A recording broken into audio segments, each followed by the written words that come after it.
before we get started. Cool. Give it a minute though. So people in the Oh, you know chat. what? I had some friends asking for the link. Is this going to be live on your YouTube channel right now? Yeah, it should be. Should be able to find it on my YouTube channel. Because I was looking earlier, I couldn't see it. Yeah, I don't do scheduled thingies, event thingies.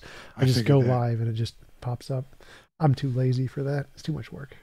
So it's on. Oh, I got it. Okay, here we go. Okay. Is So we're the live right sound now. good? Yep. And I post a message in the chat like, "Is the sound good?" And then people respond. That's how I know everything's working. Sounds Cool. good. Roy, Andre, Burgett says, and Leachy says. All right, so it looks like we're live. Joel, thanks for coming on. I really appreciate you taking the time to have a conversation with me. Would you mind telling me a little bit about yourself and your podcast before we get started?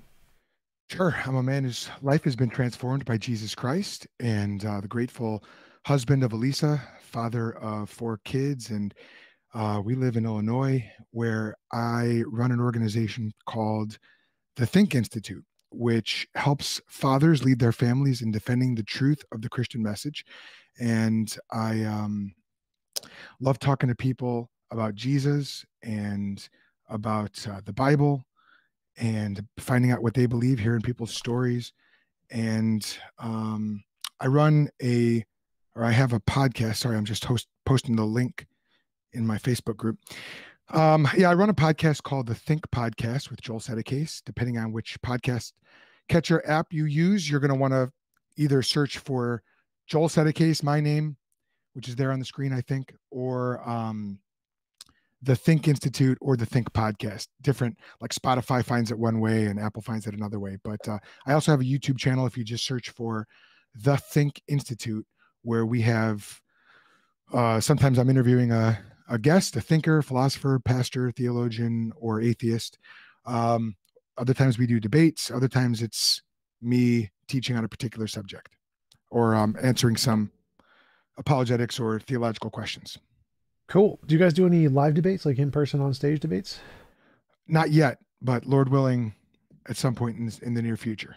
Yeah, that'll be cool. I like doing those, and I'd love to partner with you guys in the future if you guys do them. Where do you live? Where are you based out of? I live in Minnesota, but I travel a lot for debates, so I'm happy to fly wherever. Interesting. Cool.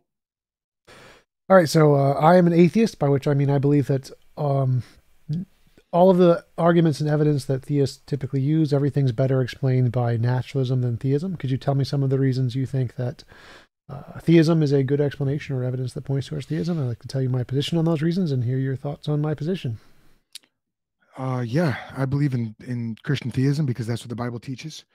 The preconditions of intelligibility are not only better explained by Christian theism, but they're only explained by Christian theism. If the biblical world and life view is not true, we have no reason of thinking even the first thought or thinking that we can have even the first datum of knowledge.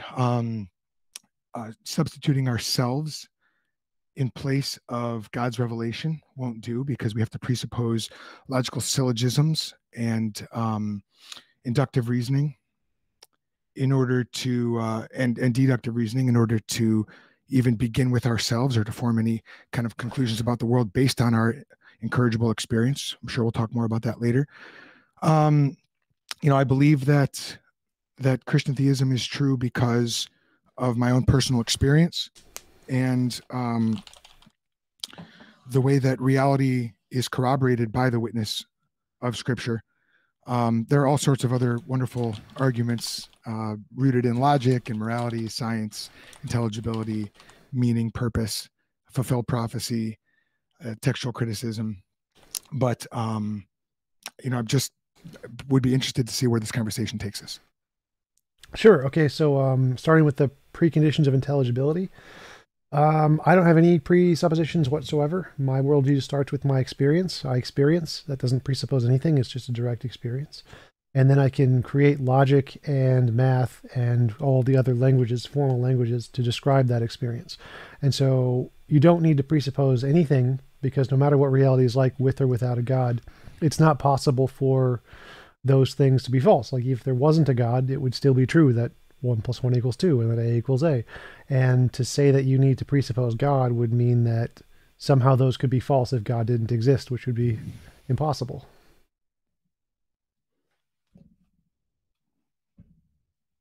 Would I'm you sorry.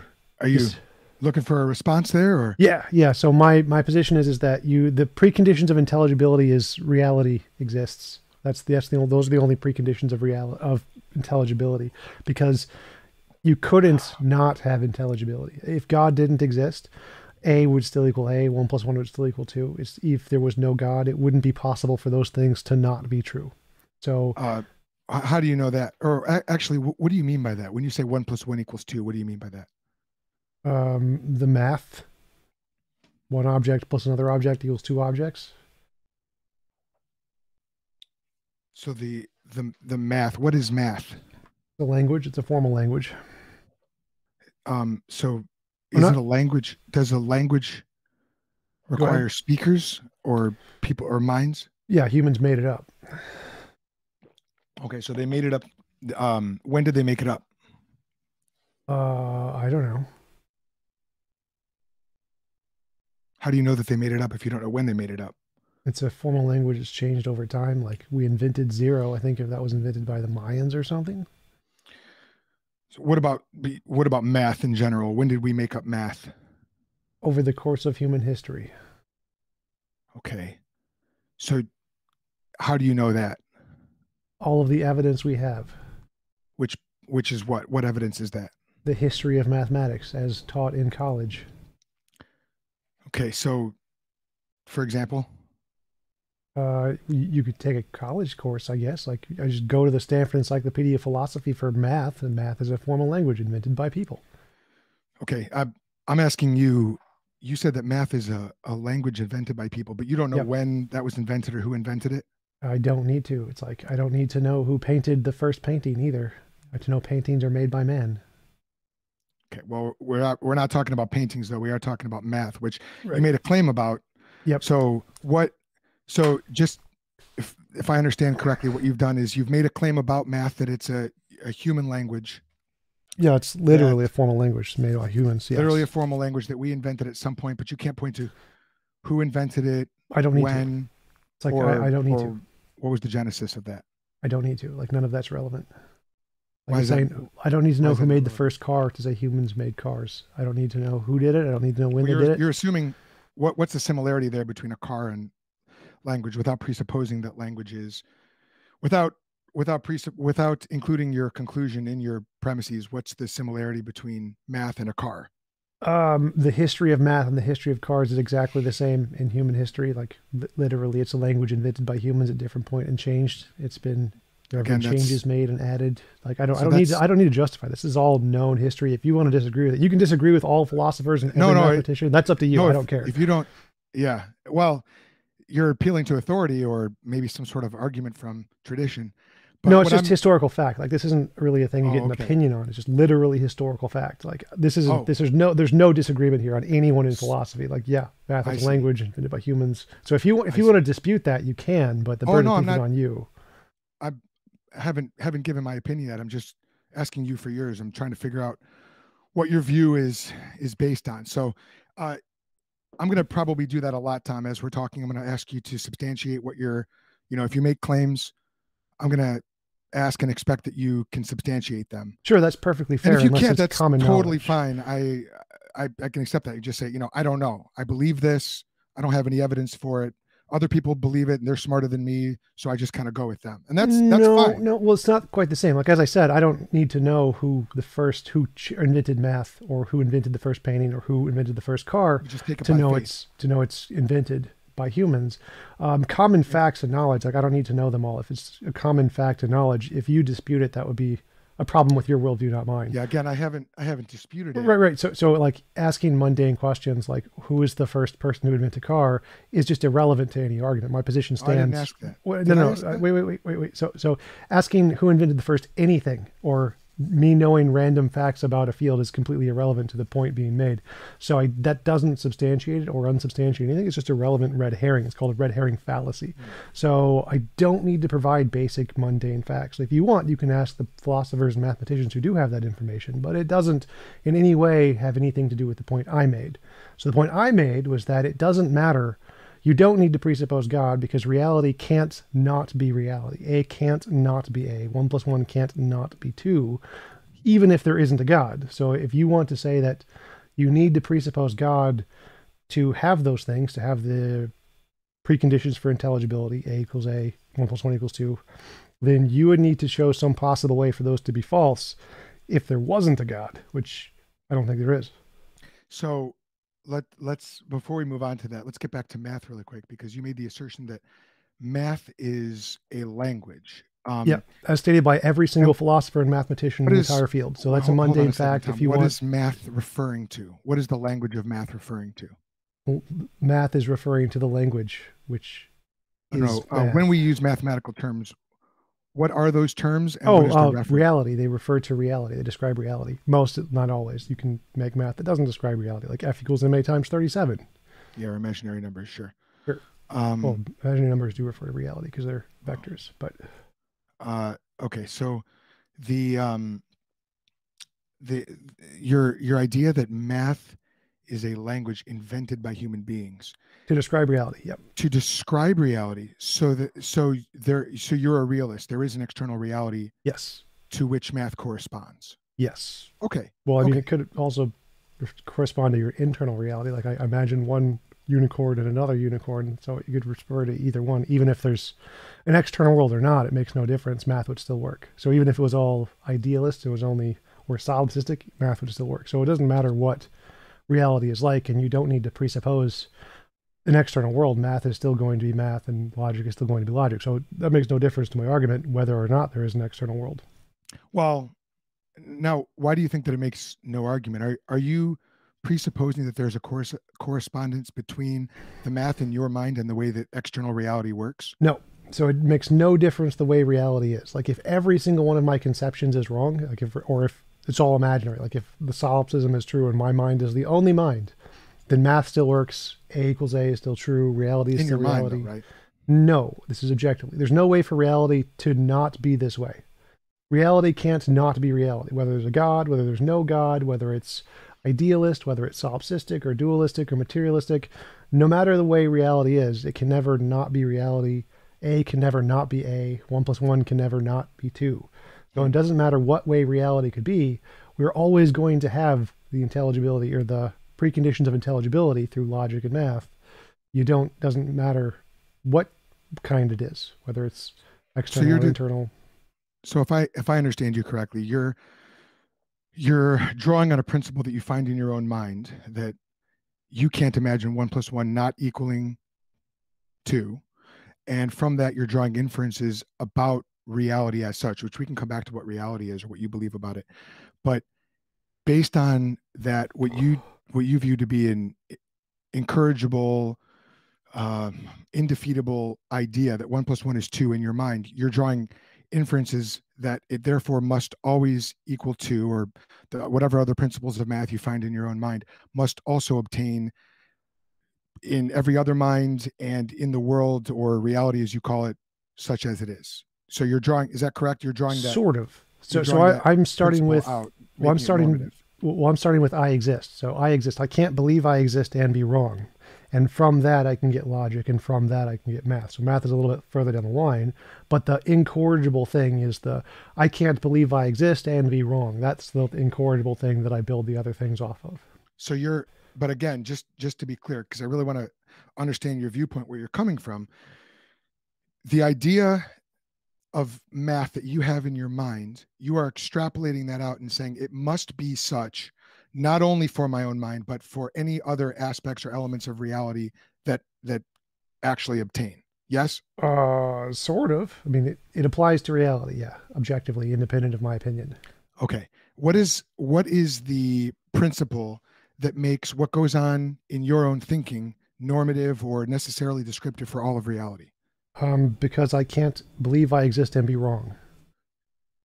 I'm speaking specifically of like math, logic, those Yep. things that you believe that are normative and So, necessarily so, descriptive of the so cosmos. this principle, the fact that I can't believe I exist and be wrong, applies not only to me, but to anything that thinks and to any individual object. And the math that can describe the individuality of me and the plurality of the other objects.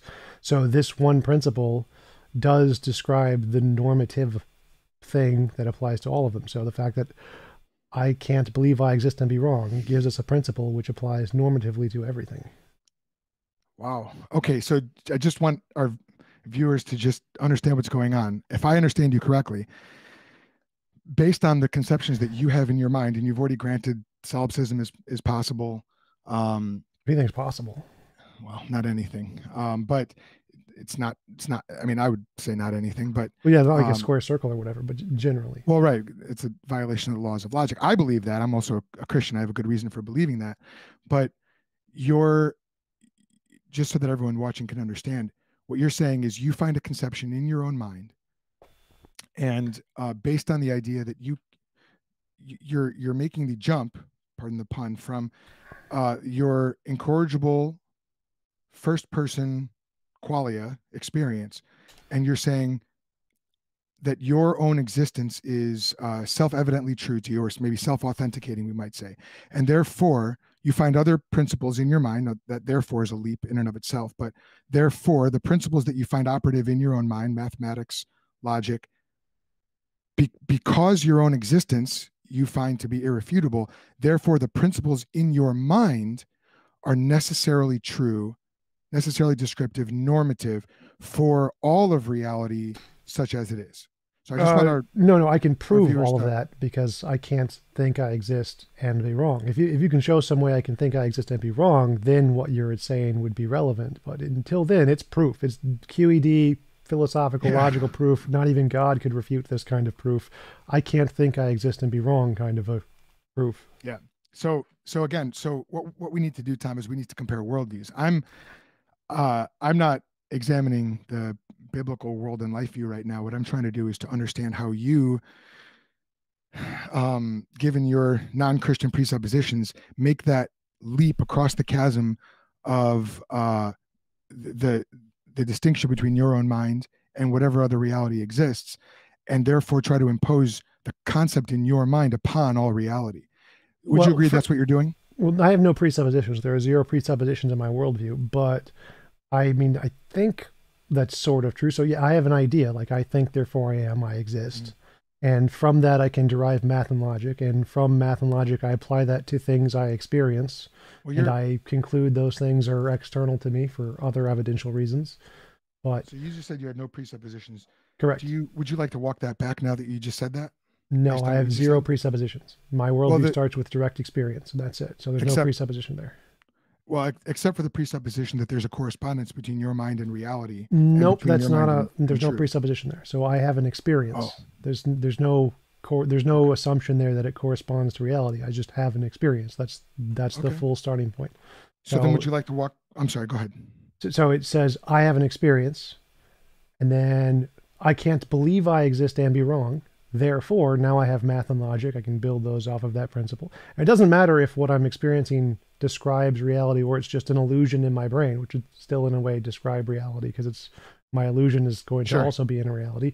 But it doesn't have to, like nothing I'm experiencing has to correspond to reality other than the fact that I can't exist or believe I exist and be wrong at the same time. That part must necessarily correspond to reality. And therefore, I have something that corresponds to reality. And from that, I can build languages which correspond to reality. Yeah. I hope you can see, Tom, and maybe we can move on from this point after this. Happy to give you the last word on it. But I hope you can see that all you've described so far is what you believe to be an incorrigible recognition of your own reality, of your own existence. What is, and that, hold on. Is that? Well, and then from there, what is the incorrigible? Hold on one second. Your first person qualia, your first person experience. And well, my claim wasn't my first person qualia. It was that you get math and logic. You get math and logic. No, it's from the fact that I can't believe I exist and be wrong. I mean, do you refute that? Do you think I can believe I exist and be wrong? Is that a possibility? I don't. I'm a Christian though. Right. I'm coming Without with all God, kinds of is other that possible? presuppositions. Is it possible for that to be wrong even if there is no God? If there's no God, can I believe I exist and be wrong? That's not a meaningful statement. It's clearly meaningful. Definitely, it's a coherent No, sentence. There's no logical no, contradiction in that sentence. no, But so the it question is, presupposes. Well, one second, because I was making a point earlier. But so, would you mind if I finished? I'll try not to well, talk over you. And I didn't understand your because it seemed like you're misrepresenting my position there. So my position was is I think therefore I am. That can't be wrong. That disproves presuppositionalism. And you're saying that, well, that's just in your head. Seems to be your response, but doesn't make a difference. That's still in reality. okay, so Tom, what you've told me so far is about the conceptions that you have in your mind. You're you're attempting to do. I'm trying to think how many different numbers of things right now. But Well, no, as I because I mean, let as me I just please address. just Well, real quick. I well, haven't. that's the Tom, is part. this That's going to the part you be? got wrong. That's the part you got Is wrong. this going to So be the I'm entire not. I'm conversation not. of you interrupting me? Well, that's sorry, but you kind of you're straw manning my position here. So my position. This has nothing to do with my mind. I Okay. can't think I exist and be wrong in any possible reality outside of my mind. God, no God, external, internal, idealist, materialist. There's no possible reality where I can think I exist and be wrong. Therefore, this is true outside of my mind in all possible worlds. Okay. Go ahead. That's it. That was just a All correction right. to your statement that this isn't just internal to my mind. It's all possible worlds. There's no way for this Okay. not to be the case. Okay. So there's a correspondence between your mind and what must be true in all possible worlds. Is that's your position? No, there's a correspondence between what must be true in all possible worlds and my mind. So it starts with Oh, the starts with because you're starting with your own thinking, but now you're what were you going to say? It starts with what? yeah. So epistemologically, I start with my own thinking, but that doesn't have anything to do with the ontology of all possible worlds, which can't. There's not one any possible world where I can think I can exist and not exist. And so your mind can make definitive normative statements about all possible worlds. Yes, because What there's is the connective principle between your mind, your thinking, and all possible worlds? that I can't And what believe must be true about them? because I can't believe I exist and be wrong. That is it. Well, that's a statement about what you can't believe. My question is, what is the principle that unites TJump's thinking with what must be true in all possible worlds? What is that? What is that principle? Is that a principle that originates within your own mind, or is that a necessarily true proposition that exists external or necessarily apart from your own mind? Well, propositions don't exist outside of minds. They're just sentences that describe reality. So, I agree with that, but I'm asking, where does that proposition exist? The proposition is just a description of reality. So Where does that right? But propositions are mental entities, yes. right? So exist in So people's where does heads. that proposition? Mine. Well, I have an idea. that's your that's your belief. That's your presupposition. Well, it's not a presupposition. So like, I have a thought: the sky is blue. That proposition exists in my head. I'm literally thinking it. Okay, maybe I read too much into what you're saying, but the principle that there is something within your own thinking that corresponds to all of reality, and that you can extrapolate using your own thinking. You can extrapolate based on the principles that you find to be true. That you can now make absolute statements about all possible worlds. Yep. Okay, that what I'm asking you for is what is the principle that you believe that gives you the epistemic right to make normative or irrefutable or indefeatable statements about all of reality, including all possible worlds? What and then that principle, part two, that principle, is that something that is merely in your mind, or is it transcendent? Maybe we go that route. Is it transcendent? Yeah, it's transcendent. I can't think I exist and be wrong. That is true in all possible worlds. So instead of asking me where I get the justification, you would have to prove this false. If you can't prove it false, I have justification. Well, I mean, I'm asking you to support your assertions. I'm asking you I to. did. I've answered. Like the answer is, You've I believe I exist. I continued can't. to assert. Well, that's the justification. So this is the final justification. I can't believe I exist and be wrong. That is it. That is full 100% justification. That QED gives me a justification for logic. Unless you can prove it wrong, I am now justified completely. I need nothing more. Yeah. Okay. So logic is what? A description of languages that describe all these things. Okay. And is logic a series of propositions as well? Is The logic a series of propositions? is logic is are the laws of logic propositions? Sure, I guess. Okay. And those propositions exist in your mind, or do they exist externally and necessarily apart from your mind? In other Uh, words, if TJump didn't exist, would the propositions of logic, the laws of logic, still be true? Would they still obtain? the reality that instantiates them would. The proposition themselves wouldn't. The proposition only exists as a sentence in your head. Would the propositions be true were someone else to think them apart from your mind? Yes.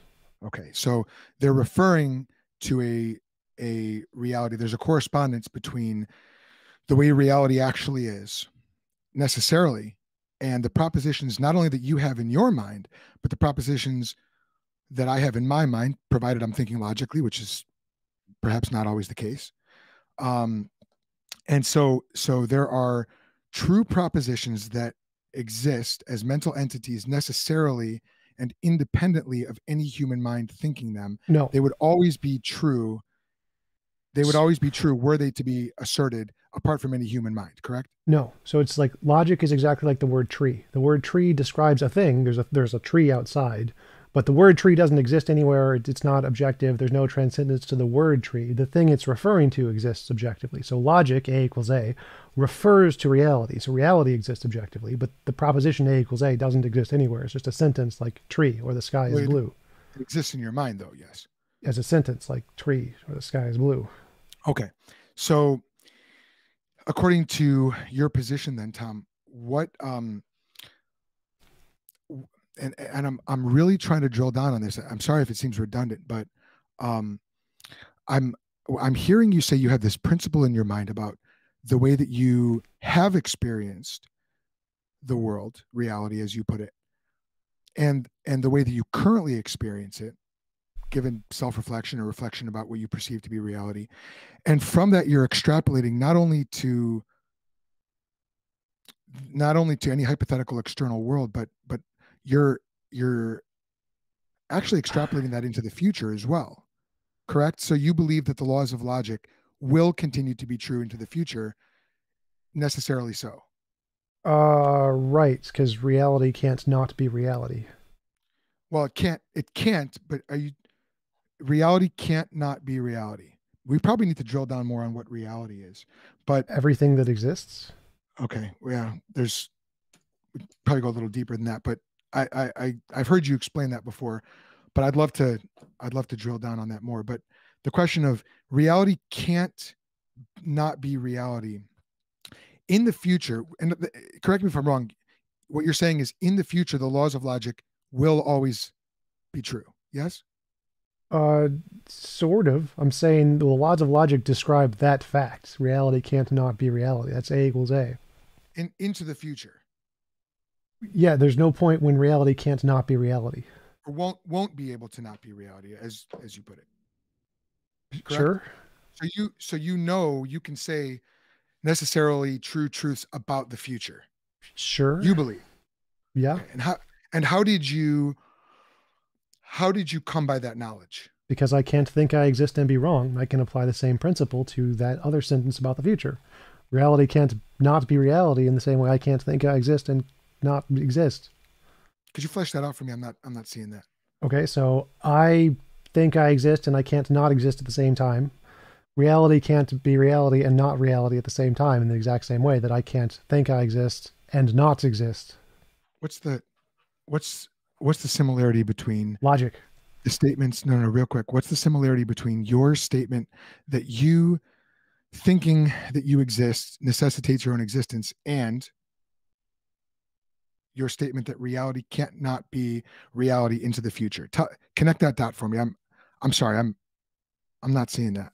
I'm not seeing your justification.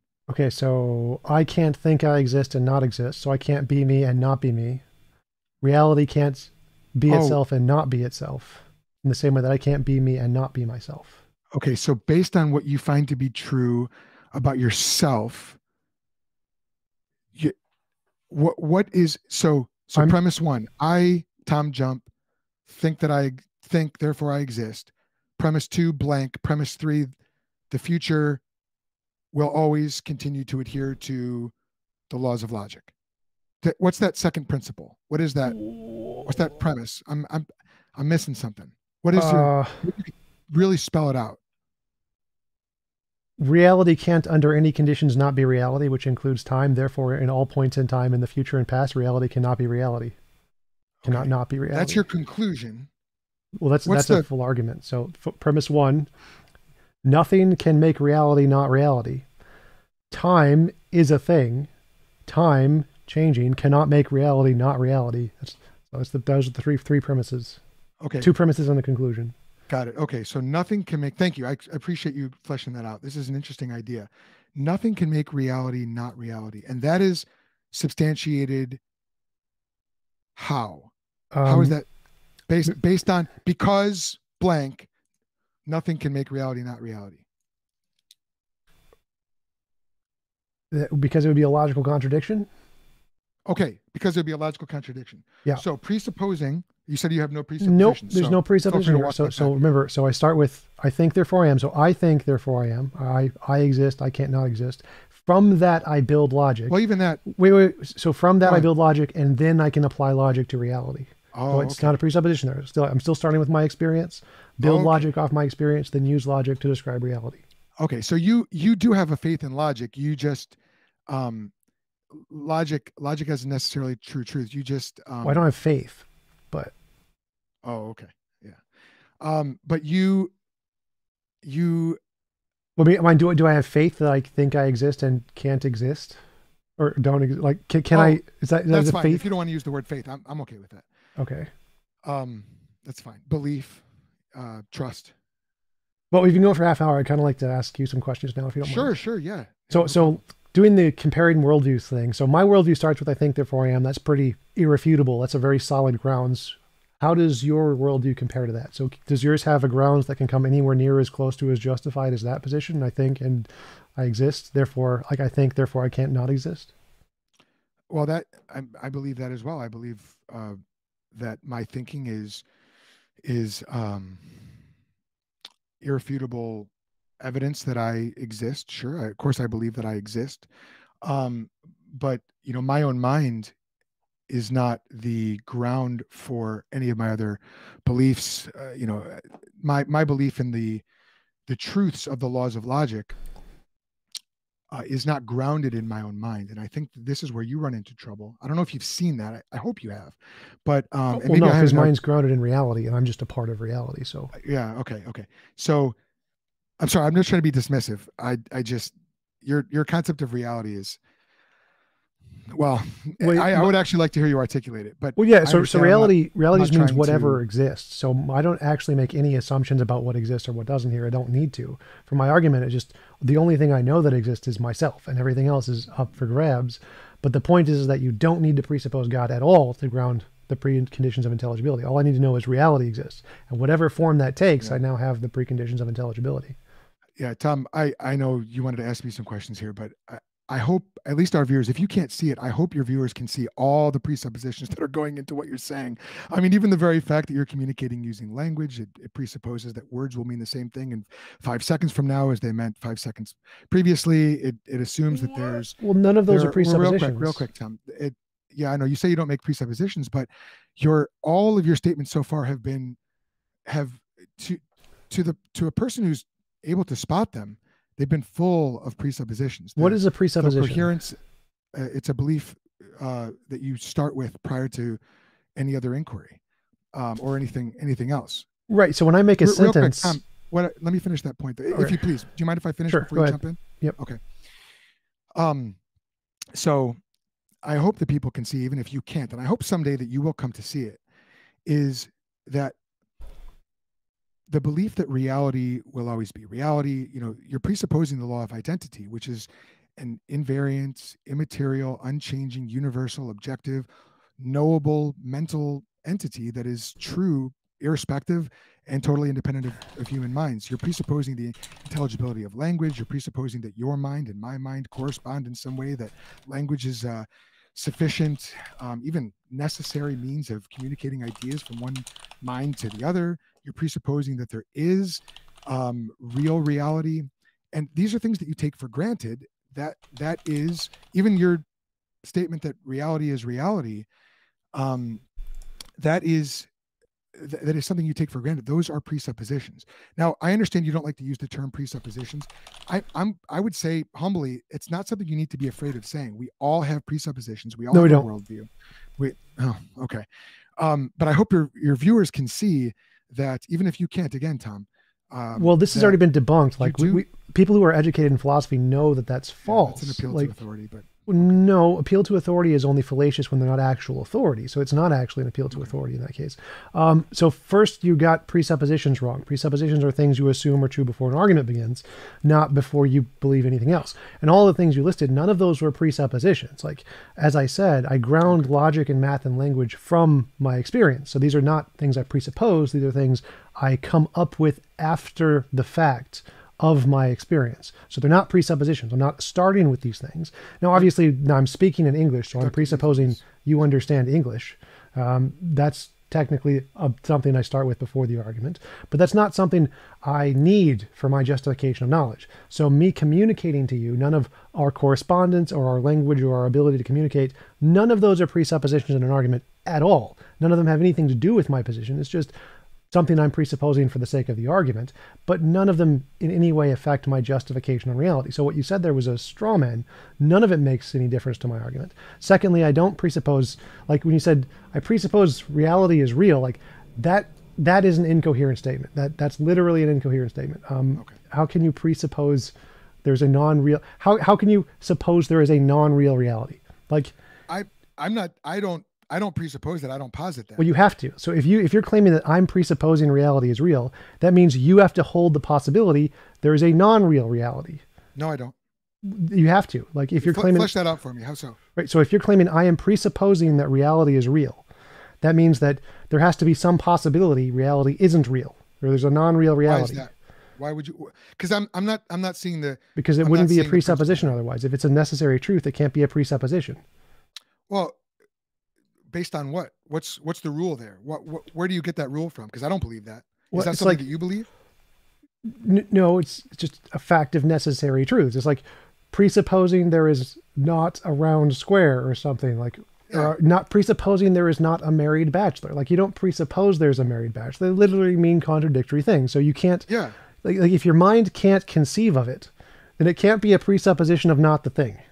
Oh, so that's an interesting rule that you've come up with. I don't personally subscribe to the idea that for something to be a presupposition, the possibility of the contrary, has to obtain in some possible world. I actually hold the opposite when it comes to my Christian presuppositions. So, and obviously I freely and happily admit that I do have Christian presuppositions, but I presuppose God's existence, the reality of God rather, and because existence is a loaded term, but the reality of God and his self-revelation. And because of that, I'm free to presuppose logic and mathematics and moral realities and obligations and things like that. Not because I think that somehow it's possible for the contrary, quite the opposite. The proof of Christianity is the impossibility of the contrary. So when I hear you making all these assertions, I'm sitting here going, yeah, Tom, I agree. Like, my incorrigible experience is very good proof that I exist. I believe that because I'm a Christian. I believe there's a correspondence between what goes on in my own mind and reality as it is. I also believe in a unifying principle of reality, such that it's not just a random collocation of, discrete particulars. There's both unity and diversity in the world. Those are unified in the reality of God's triune nature. So for me, I'm hearing everything you're saying. I'm going, yeah, amen. My question is, how does your infinitely minute starting point of your own incorrigible experience of your own thinking, how does that get you anywhere? But again, I'm not trying to just constantly shift back to you. I'm happy to talk about what I believe. I definitely want to get into that. But when you said, I believe that because I'm a Christian, which means if you weren't a Christian, could you believe otherwise?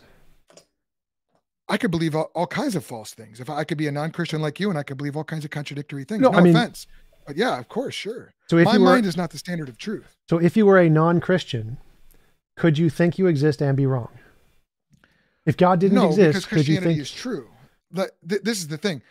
No, because Christianity is true. Okay, so if Christianity wasn't true, could you think you exist and be wrong? It is impossible for Christianity not to be true. There is no possible world in which the triune God of Scripture does not exist, is not real. What do you mean by possible world? Any state of affairs. Okay, I can imagine a world with no God. Most atheists do. Most humans have imagined a world without a God. There's no logical contradiction there. Doesn't that, aren't those possible worlds by definition? No, God definitionally exists in those worlds as well. You're just denying him. You're suppressing the truth and unrighteousness. And again, I don't say that as an insult, but what is possible? Possible world means a world that does not contain a logical contradiction, right? correct. So a world with nothing in it, including no God, would entail no logical contradiction, That right? no God is a logical contradiction. There is no God. That is not a logically meaningful statement. A You world, have so a world with absolutely nothing, complete philosophical nothing, including no God, nothingness. God exists in that world. You've heard this before, right? No. This is not totally new. You've heard the ontological argument. Yes, Have you but not? God exists in a world of philosophical nothing. Now that is a new thing I've never heard before. Well, there's no such thing as, what I'm saying is that world that you're pointing at going, that's a philosophically empty world. I'm saying, nope, look closer. God is there. Because the laws of logic, the laws of morality, the laws of mathematics, as you said, the laws of mathematics, you made that point, not me. Correct me if I'm wrong. The laws of mathematics could not obtain. Right. Right. So those are, we're talking about a world in which there are no human minds. Yep. Right. And you just said that the laws of mathematics are necessarily obtain in that world. You just said yeah to that. Feel free to deny what you just said. That's no, that's right. That's correct. Walk it back.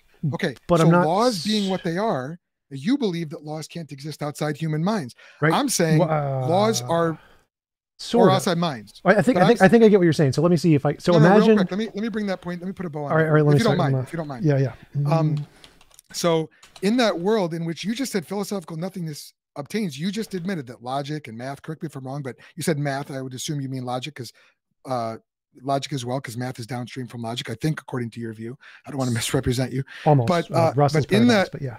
Okay, in that world, there are necessarily true metaphysical or necessarily true propositions, mental objects, with no other minds in that world. We have to realize we are just describing a world in which God is there. This accords perfectly with Scripture, and I promise I'll put a bow on it right after this, and then I want to let you go here. But the world in which those non-physical, immaterial, which is the same as non-physical, basically, necessarily existent truths obtain, is a world in which God's necessarily real, immaterial, knowable, absolute, universal mind also obtains. So there is no philosophical world in which God does not exist. This is why when the Bible says in the beginning was the Word, you cannot escape God. He is inevitable.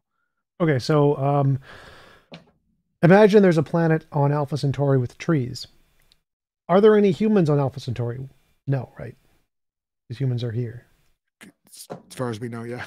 So how is it that we can use the word tree to describe a place that has no humans? It's because it's a word. The abstract words, which exist in human minds, can be applied to things, even if the words don't exist. So if there's another universe with no humans that ever existed there, we can still use English words to describe that universe. Does that mean that English is in that universe somewhere? No, we're, like you said earlier, we're using language to describe concepts. We could be speaking French. We could be just speaking, but what you're saying, Tom, correct me if I'm wrong, I want to understand you here, is that on a planet in Alpha Centauri, if there were trees, those trees would still be trees. No. So I'm specifically using just the English here. So if we imagine, I want to use a different universe. Imagine there's two universes. Our universe. I don't believe that English is that English exists necessarily. Right. But we can still use English in other universes, right? So if you imagine there's a universe with Well, absolutely we're nothing. using English in this universe, Right. though, or Absolutely. to talk about other Absolutely. universes. So in Yeah. this universe, we're using English to describe other universes. So there's this universe with absolute nothing in it, and we can use English words like absolute Oh, nothing to describe the universe, right? no. Well, we can use words to describe a married bachelor or a squared circle. Sure, yes, but that Well, doesn't mean that anything. just Well, no, that's real a quick. different point. Different point. So we can imagine. No, it's the same point. It's the Well, no, same no. point. So I'm going a different direction here. So imagine if there's another universe with a tree in it, or a planet and a Oh, tree. yeah. We can Sure, use sure. English words in this universe to describe that universe with You that just planet. did. Yeah, You just yeah. did. But there's no English. English doesn't exist in that universe anywhere, does it? Well, I mean, if I were in that universe, it certainly would. Mentally, I'm putting myself in that There are universe. zero So, people in that universe. yeah, mentally, I'm using English to describe something in that universe. Right. Right. That's how logic and math works too. So if we're trying to describe those other universes, they're just like English. They apply to describe the things in the other universe, but the English and the logic and math, they don't exist just like English doesn't. So Okay. there's no reason to think, because it seemed like what your argument was that there are these properties of logic and math, these irrefutable transcendental truths that are in that universe too. And Which because is what I was basing that off. I mean, I believe that, of course, but earlier in our conversation, you seemed to indicate that you believe the same thing. sort of. So I think this is why I brought up the tree example, is so logic and math are words like tree, like English and Japanese and French that we made up to describe the things that exist. The things exist, the relations exist, but logic and math are just languages humans made up exactly like English to describe the things like the tree. So the tree Yes. is there, the reality is there, the relations are there, but logic and math are human made up languages. And so you don't need God for all of those relations and the objects. They exist just fine on their own. That's, And our languages that you seem to be saying are the things that require a mind, they don't need to exist at all in those universes because they're just descriptions like tree. no, I think you misunderstand me. Okay. I hope you can. I hope you can see this. I at least hope our viewers can see this. Um, you're conflating a few things. So let me see if I can try to pull apart some of the things that you said, and maybe we can examine them a little closer. Um, I've got about 15 minutes left, though, so we'll see how far we can get with this. The idea that I'm using English to describe things in some possible world says nothing. I know we agree on this. I'm just trying to lay down some agreement, and then we can move on to maybe where we disagree. Yep. Says nothing about the necessary existence of English as a language, right? I mean, Right. English was different probably 50 years ago, and it'll be different in the future probably. Okay, that's fine. I think where you're potentially making a categorical error, category error, is when you start talking about trees. Trees don't exist necessarily, whereas logic and math do. And I think you agree with me on that, because earlier you were talking about how, based on your own incorrigible experience of your own thinking, you extrapolate out from that the principle I exist or I am or whatever. And then from there, you kind of made this leap, this jump, the Tom jump to, sorry, that's a terrible pun, to logic and math and everything else. Listen, I agree with you. I'm a Christian. I agree with you that logic and mathematics are true in all possible worlds. The point of difference I think that we have is this, is that I agree with the Tom jump from 40 minutes ago that said math is true in reality, and the implication was in all possible worlds. I don't know if you said that exactly. Someone could rewind and find that out. I agree with that Tom jump. What I don't agree with is the Tom jump that is saying we can use language to describe a hypothetical reality of logic in this possible world, but logic doesn't actually obtain, just like a tree wouldn't obtain in that world. So I don't agree with the Tom jump that is trying to equivocate between something like a contingent entity like a tree and necessarily true entities like the laws of logic or mathematics. So what I'm saying is, well, those are the same. So those aren't actually contradictions. I think so. The position that logic is a language just like English is a language. The word tree applies to any world that has a tree in it. And the word A equals A, or 1 + 1 = 2, applies to any worlds that math and logic applies to. Now, all worlds math and logic apply to, and all worlds with trees, the word tree applies to. But They don't apply because of the words. The words themselves don't do anything to Correct. the universes. Correct. There is something in the universe to which those words correspond, but the Mhm. words themselves don't matter. They're Right. made. They just exist in our universe and no other Correct. universe. And that So thing that the thing to which those words correspond, that when we're talking trees, that's contingent. When we're talking logic and mathematics, that's necessary. Yes? well, logic and math are the English. They're the words. The words themselves are contingent. You can change the words however you want. You can make Yes, I know. so our Please don't. language of logic and math don't exist anywhere other than our heads, but they describe things that exist. Just like the Correct. word tree doesn't exist, but it describes things that exist. So in these other universes, there is something that exists. It's not logic. It's not math. It's reality. Okay. So Okay. logic and math don't exist in any of those universes. Logic I and math can't are tell if things. you're Logic and math only exist in our universe as languages like English that we use to describe other universes, just like the okay. word tree. But they don't They now. don't exist in any of those other universes. Those other universes, if they existed, would exist, and they have properties because they exist.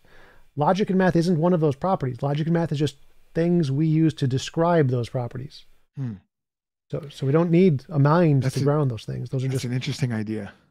That's that's really fascinating, Tom. So called the correspondence theory of truth. yeah, well, almost. So the idea that in this hypothetical world of philosophical nothingness, there could be no aspect of that reality about which it would be true to say A equals A, and A is not A, and A or not A. That's a fascinating idea. Though those Do would you, still be accurate descriptions. You could still okay, use good. So then you we could do still agree. use our We agree. English language to accurately describe that universe, just like Yes. you can use English words I like can't tell if you're. nothingness.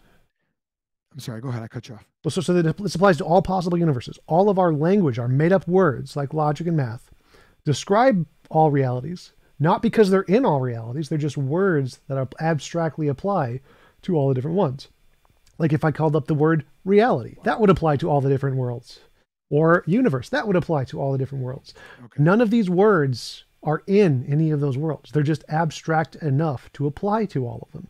Logic and math are abstractions in the human brain, which can apply to all of those things, can describe them. They don't exist in any of them. They still accurately describe them. So they're still correct to say A equals A in all of them. Yes. But the logic is just our language. It describes the facts of the matter. The reality itself has properties. Yeah. Logic isn't one of those properties. Math isn't one of those properties. I want to just try and summarize what just happened. So, do you see what you just did? You said use basic philosophy. Not exactly. You're spinning this very very convoluted tangle. And I'm going to see if I can help you. It's the correspondence theory of truth. Sentences have truth value. Describe reality. Yes. So, Tom, what you're saying, I think you're trying to make my view. You're trying to change my view, or maybe I'm honestly trying to. I don't know you. I'm trying to figure out if you're intentionally misrepresenting what I'm saying.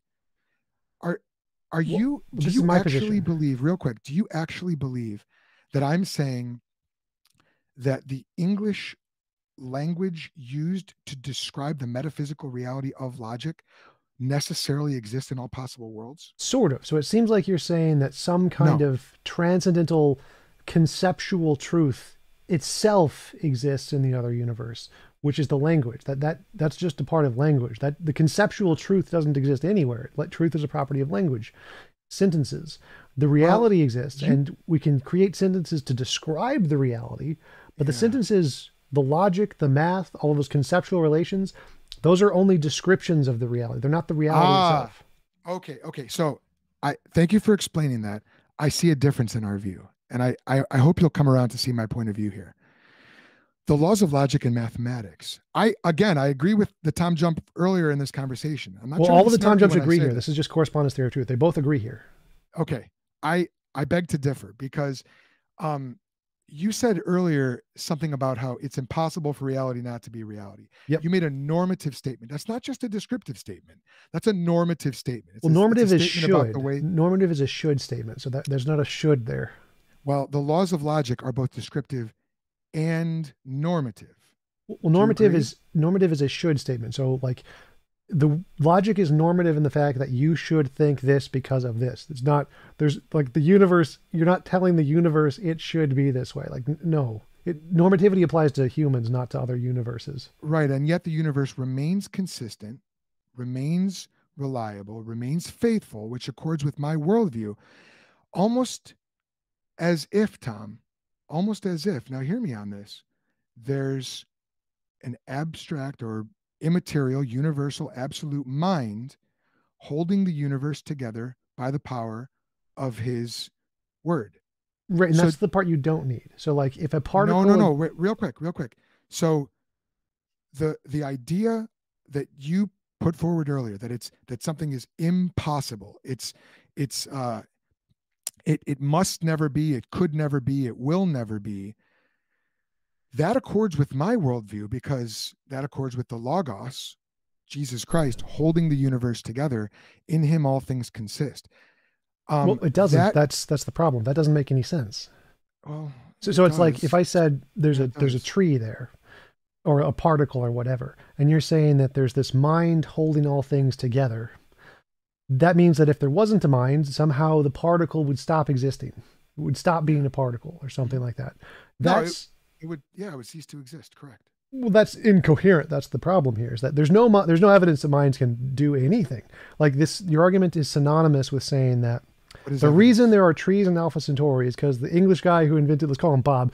Bob invented the word tree, and Bob is instantiating the word tree in that universe. Otherwise, it would stop being a tree, No, which makes no sense at all. Like no, clearly, the because I don't. words, the language, those associations, those conceptual associations, are completely irrelevant to the ontology of the other universes, just What like they're maybe? irrelevant to ours. What is the ontology of reality? What any of them wouldn't make a difference. What is the ontology of reality according to you? Well, it wouldn't make a difference to my argument. Like, I think I'm a I materialist, know but you it said wouldn't make a that. difference. I know. Yeah. And you seem to want to not describe your view of ontology. Well, You know it what? doesn't make a difference to my argument. So I mean, I can, but it just doesn't change the argument. The argument is the Okay, go same. ahead. I'm a materialist. I think everything is matter, matter and energy and motion.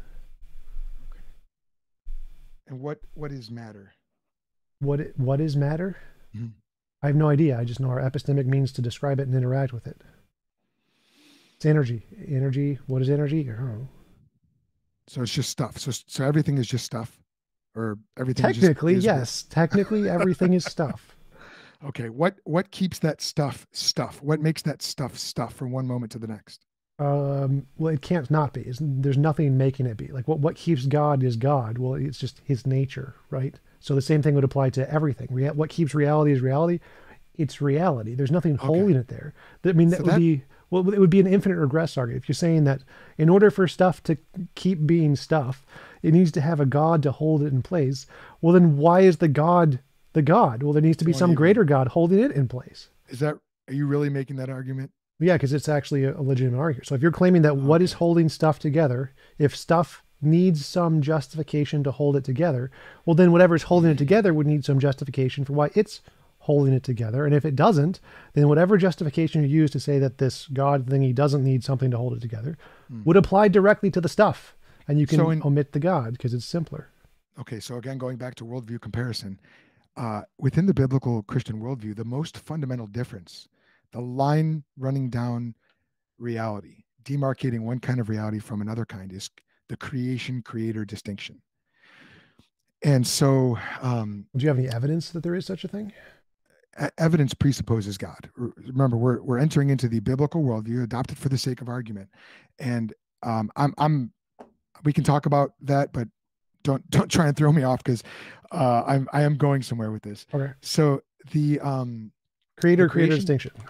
the creator creation distinction is the fundamental distinction in all reality. And so the, you don't know this about Christianity? I don't know what's about reality. Like creator distinction really doesn't apply I'm anywhere in physics. I'm okay. Physics describes the created reality. Go with me on this, Tom. We're adopting the Christian worldview for the sake of argument. Yeah, And I never heard anybody say creator-creator distinction was the most fundamental thing. That's a new thing. So go ahead.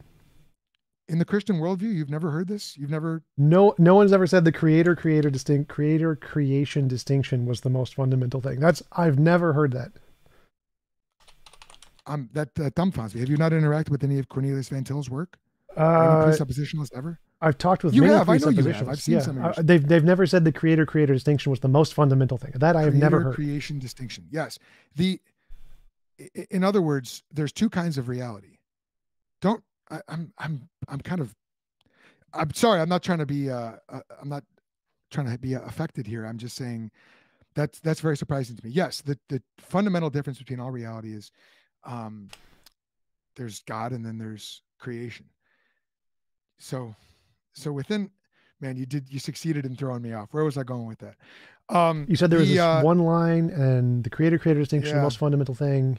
right. So anyway, I don't even know where I was going with that. I'm flummoxed that you've never heard that the most fundamental differences between God and not God. Whereas in your worldview, reality is all there is. So to try and enter, I think I remember now, to try and enter into the Christian worldview and say that in any way we can apply the same attributes to the created cosmos as we do to to uh, to the uncreated reality, which is God, metaphysical reality. That's not part of the Christian worldview. You can't. Could you say that again? Um, To apply the same yeah, I can tell you're typing or you're doing something else, but apply the same try properties and stay with to me. the creator. I'm trying to type what you're saying. Yeah, Created the as the incommunicable creator. attributes of God.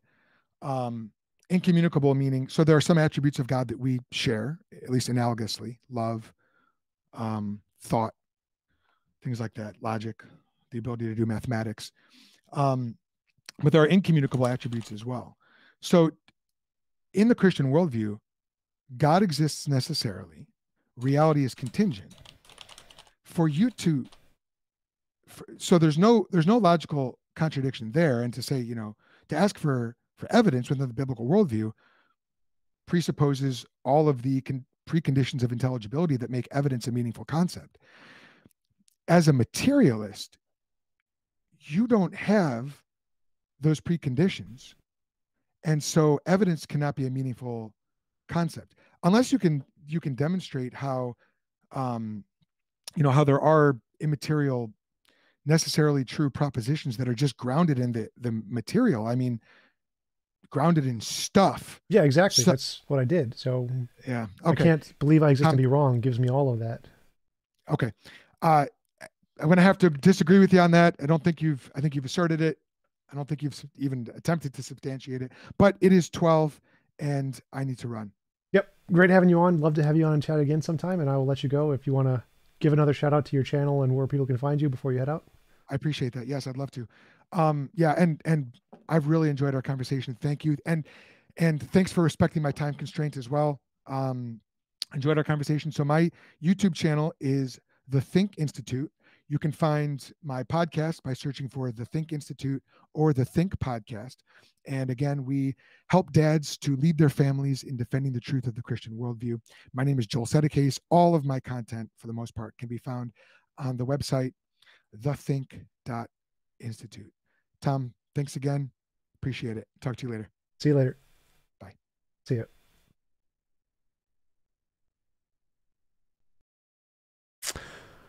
All right. Thanks, guys. Anyone got any questions?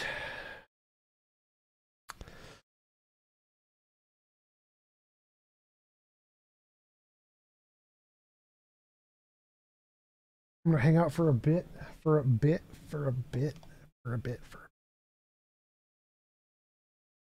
Damn it.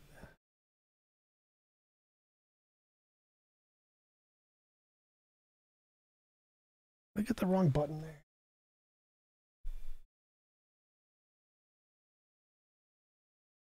Ah, come on. Why is it working? Deactivate. Activate. Damn it.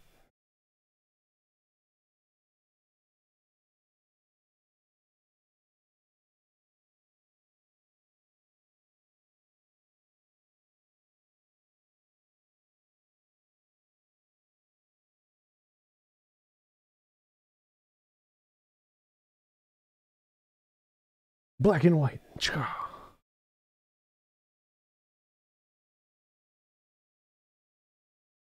Did he have anything useful? Gainomatic. I mean, yeah, I think he was one of the more pleasant precepts I've talked to. So, I mean, I think it was interesting to explore his ideas, and I definitely like to talk with him more to explore more of the precept stuff and my arguments against it. Have I talked with this guy before? No, J-Root Jala. I have not talked with this guy before. ZPD, did he ever make an argument for God, or did he just assert the whole time? Well, I mean, all Christians do is assert stuff without any evidence, so he's not about the same as all Christians. Radical centrist, do you agree this is just the Darth Dawkins argument? Well, it's presuppositionalism. Darth Dawkins is a precept, but he's not. Joel wasn't nearly as annoying as Darth Dawkins. He was much more fun to talk to. Prestige, how do I maintain patience? It's pretty easy, actually, since I'm not emotionally engaged with the outcome of the conversation. I don't expect anything to happen. I'm not expecting people to change their mind. I'm just essentially going with the flow mostly. So it's easy for me not to be frustrated by it. TJump, you have to have precepts so can prove my precepts are better than yours. Haha. That is not a coherent sentence, Gravesneck.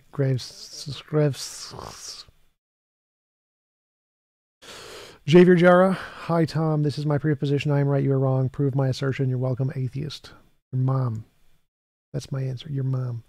What is the best steelman you can make of his best argument? Well, his argument is that there are these logical absolutes that are abstract, and to have abstract truths, you need a mind, because abstract objects don't exist without a mind, which Platonic objects, yeah, they can. But so if abstract objects can only exist in a mind, and there are abstract truths in all possible universes, then there would need to be a mind in all possible universes to ground those facts. Something like that. Church of Entropy. Jenny. Mark Wassler, TJump, tell everyone to hit the like button. What he said, peoples. TJump, is comparative religion a good way to deal with precepts? I doubt it, Travis. I don't think so, because I think if you do comparative religion, what they're going to do is they're going to bring up facts about the other religions that are silly, like that Muslims split the moon in half or whatever, and they're logically contradictory, or that they have factual mistakes or whatever. And unless you know enough about the religion to actually defend it, to show it's more rational than Christianity, or show as many mistakes in Christianity or something, then it's going to be hard to do the comparative religion analysis. What you could do is you could show that Christianity is more illogical by showing all the mistakes in Christianity, and then essentially go back and forth with silly things in both books, which would be entertaining at least. Jacob McKenzie, give Tom all your money. Yes. Support the Hot Blonde Fund. Monster Hunter Rise is coming to Steam in January. Monster Hunter? I was never a big Monster Hunter fan. It was too grindy for me.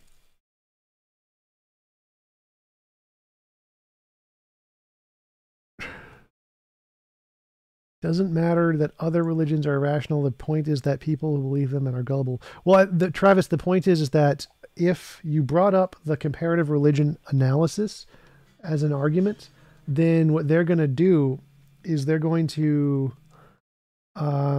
show problems with the other religion. And if they can show problems with the other religion that you can't refute, or that, yeah, those are problems, and they're just going to be like, well, clearly that's, you see, there's this other problem. And since there's this other problem, and you admit there's this other problem, then that must be a logical contradiction, which proves that can't be the God thingy, essentially.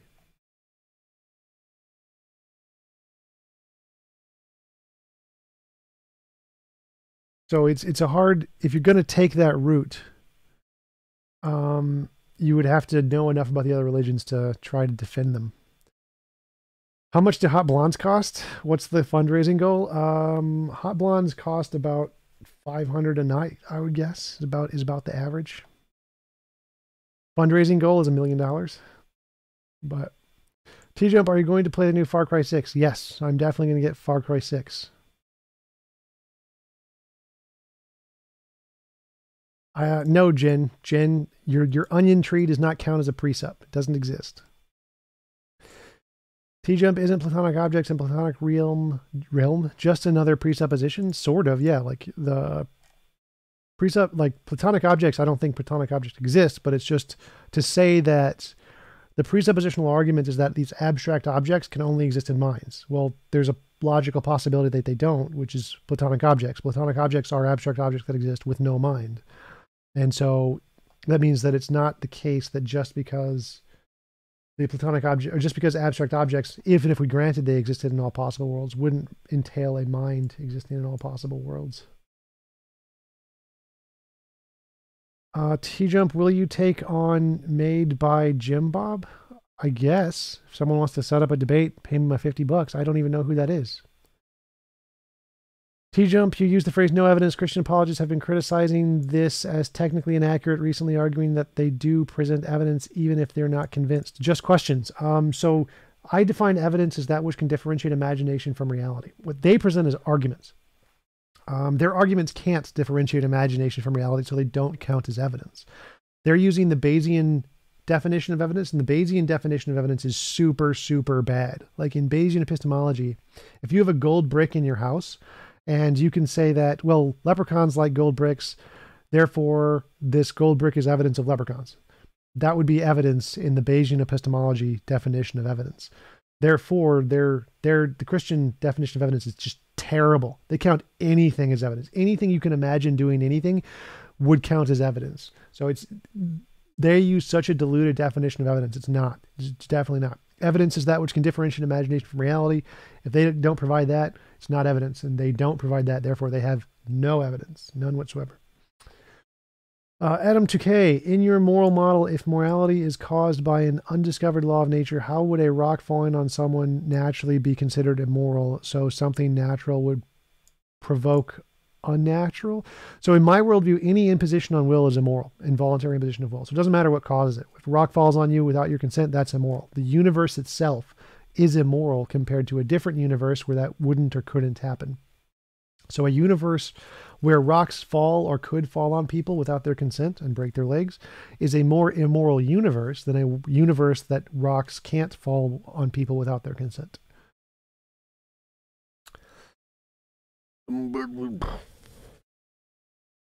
Jilla, prime example that atheists start belief from the bottom to top and theists from the top to bottom. Yes, that is exactly correct. Dan Dennett, I think, started that meme thingy, the cranes versus, I forget, skyscrapers or something. That's right, Jin. There's an immoral rock and you have an immoral onion tree. Prove is also not defined. I guess it depends. Like you can say prove is defined as like absolute certainty, infallibilism.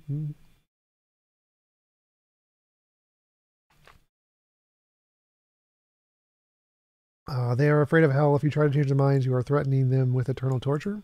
I mean, I guess that's true, but I don't think that has anything to do with the evidence. I really don't care what people believe or why they believe.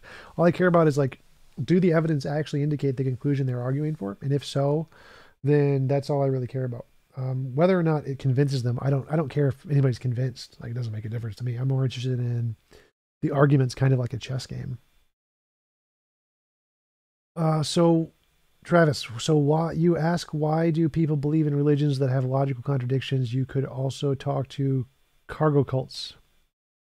But yeah, there's lots of people who believe very silly things. Robib, yes. Would I have sex with a clown if the clown was sufficiently sexy? Yeah, if it was a hot blonde clown that was like 20 years old, yeah, for sure.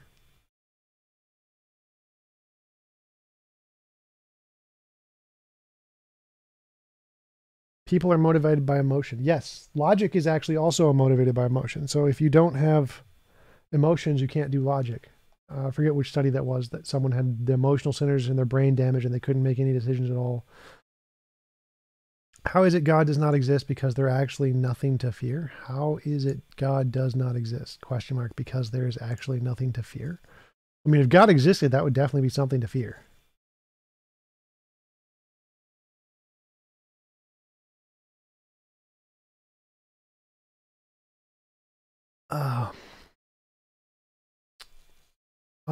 Yada yada yada. What's more ridiculous, his argument or his mustache? Like, I didn't notice his mustache at all. I don't know if it was ridiculous or not. Um, what do you think about the position of moral error theorists and moral nihilists? I don't agree with them. I think that moral subjectivism is better. I don't. So I think that the best theory of morality, like the most supported one, is definitely the evolutionary theory of morality. But I don't think it's true. I think there is something greater than that that we just haven't discovered yet. So I don't think moral error theorists and moral nihilists, I don't think are good theories. I think moral subjectivism is far better overall. Just the like evolutionary theory. But I do think that it's going to be like, I do think there's an objective morality out there that we haven't discovered yet. Adam Takei, when is my book coming out? I have no idea. Samuel Nassan is my co-author, and he's behind on his part, so I'm kind of just waiting for him. But he's going through a lot of stuff in Malaysia because of COVID, so I don't know. Can you anti-precept claim accepting God as a foundation leads to an incoherent worldview, then never defend it? Sort of. Like I tried that versus my last precepts where I said, let's accept God as real and let's ask, why is this your definition of truth? And see how you get to that definition of truth. That was a really interesting one. I'd definitely like to try that against Joel for sure. What do I think is the purpose of life? The purpose of life is to find happiness.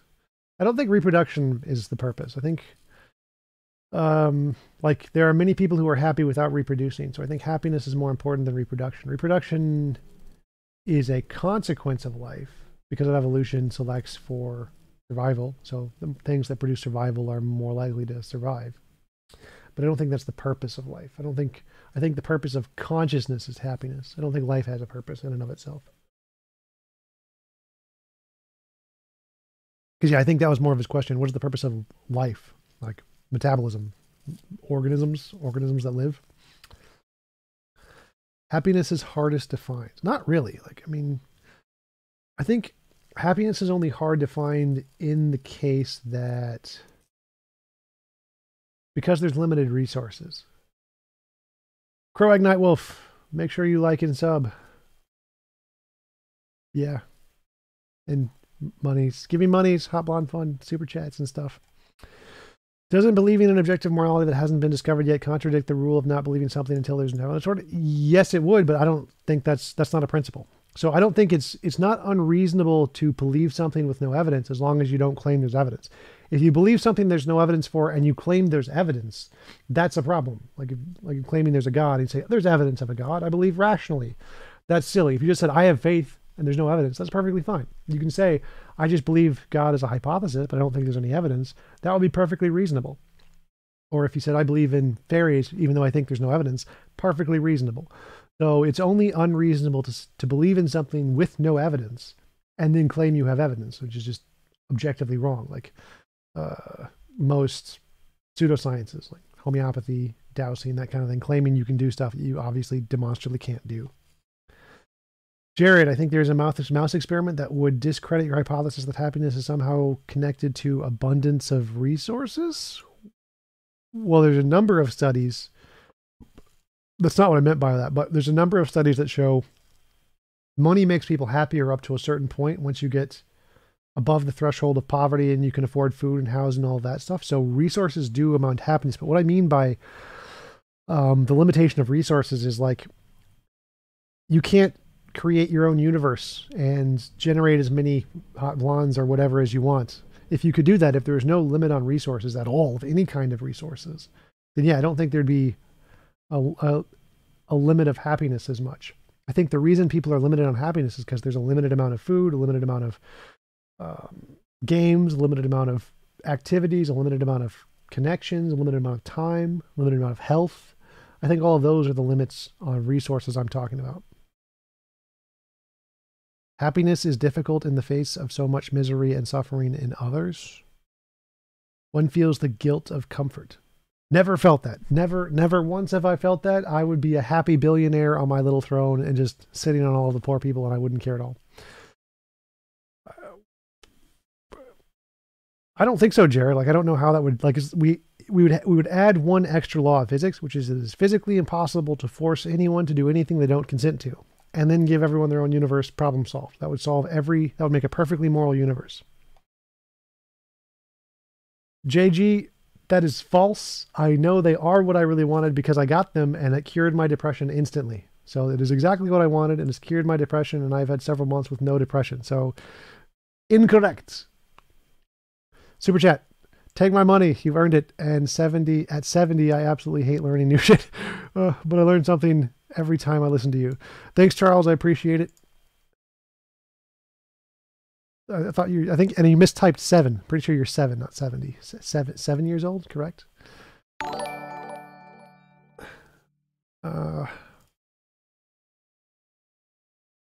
Well-being, crowing nightwolf. That's why people don't usually have happiness as a foundation of morality, but rather well-being. That's actually false. So most philosophers don't use well-being.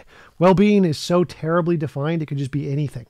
Well-being is a terrible definition of morality, and that's one of the main criticisms against Sam Harris. So well-being does not work as a definition of morality. Happiness is a much better definition. What caused your depression, Gay Nomadic? It was not having hot blondes. Lack of sex is pretty much the answer. Why do you think subjectivism is superior to error theory? Because morality definitely exists. Like we have moral feelings. Moral feelings are definitely a thing. And so our moral feelings correspond to reality in such a way that they can describe actual states of affairs in animals and in societies and in cultures. And so it does correspond to something. It's not in error to say it's true that these feelings exist and that they correspond to something, to some interactions in the world. So I don't think error theory, which says that anybody who says moral statements are true or false is an error, is coherent. Henry Hansen, sex can cause kinds of problems. I mean, sure it can, but it can solve many kinds too. For me, at least. I don't know about other people. That's right. Propositions don't exist. Propositions are sentences that describe facts about reality, and reality exists. So propositions don't exist. Propositions are sentences.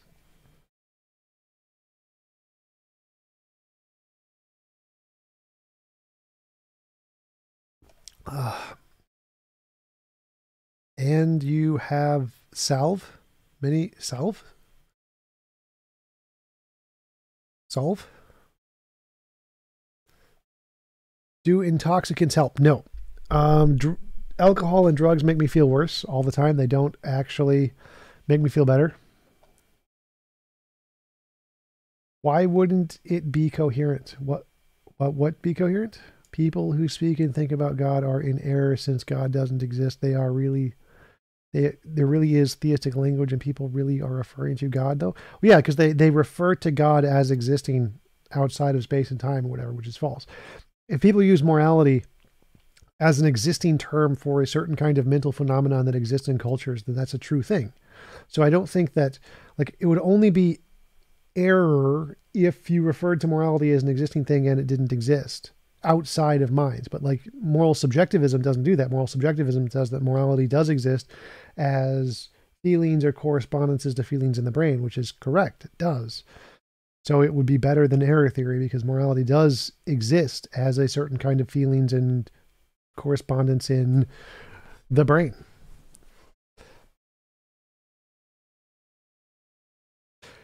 Bosco, propositions don't exist. Joel, well, I would agree with that, but where does the proposition exist? I wouldn't make fun of people's misspeaking on like little things like that. Like it's funny, but it doesn't change the argument.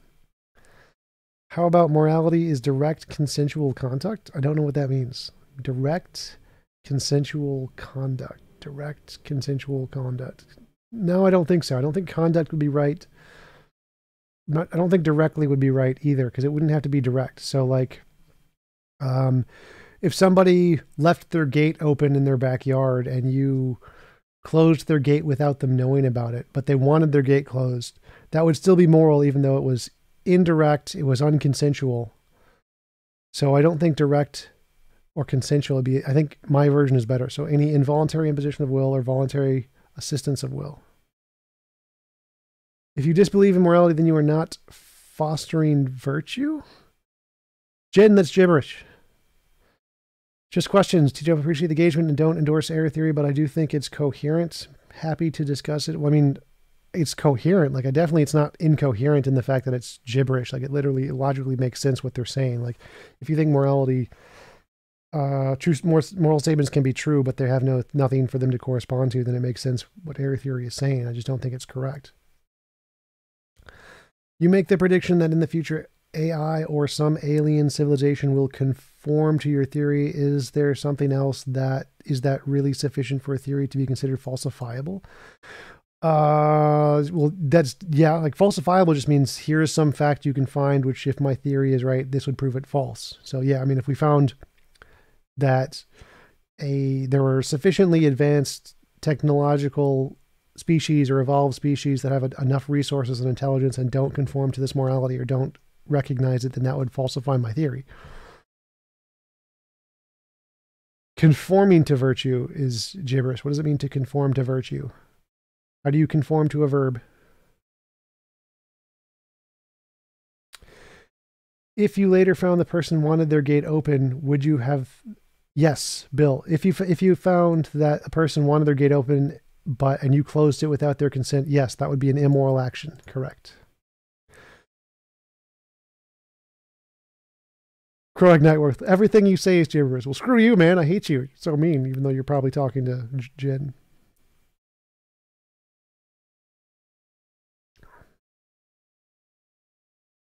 I might have said that just questions, but yeah, it definitely isn't literally incoherent. I think it's just not as supported, not as good. It's probably just using incoherent in the general sense there to mean not stupid. It's stupid compared to subjectivism. That's my position. It's stupid. Let's see.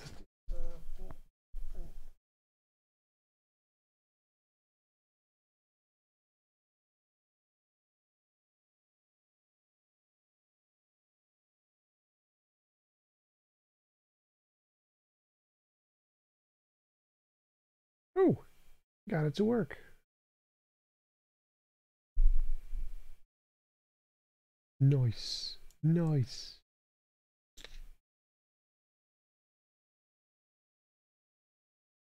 Nice.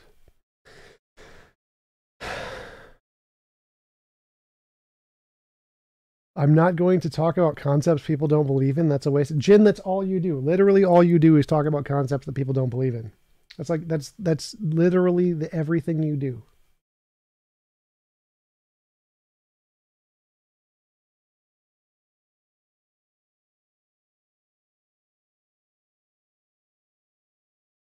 Ontological argument: a god is greater if he finds a flaw in the yes.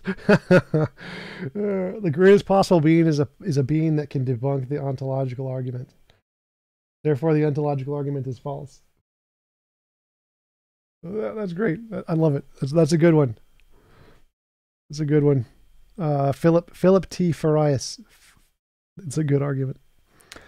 What is the second most convincing theory of morality? Is subjective morality. Subjective evolutionary morality is the best explanation outside of mine. Or did you mean like the model, like the best model? I don't know, because I don't know of any good models that accurately describe things in the same sense.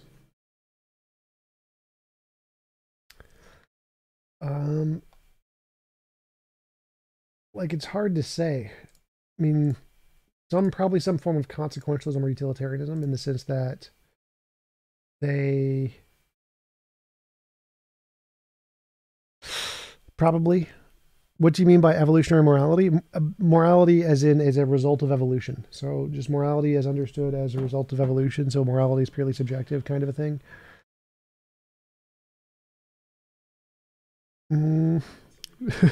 Jin is crazy AF.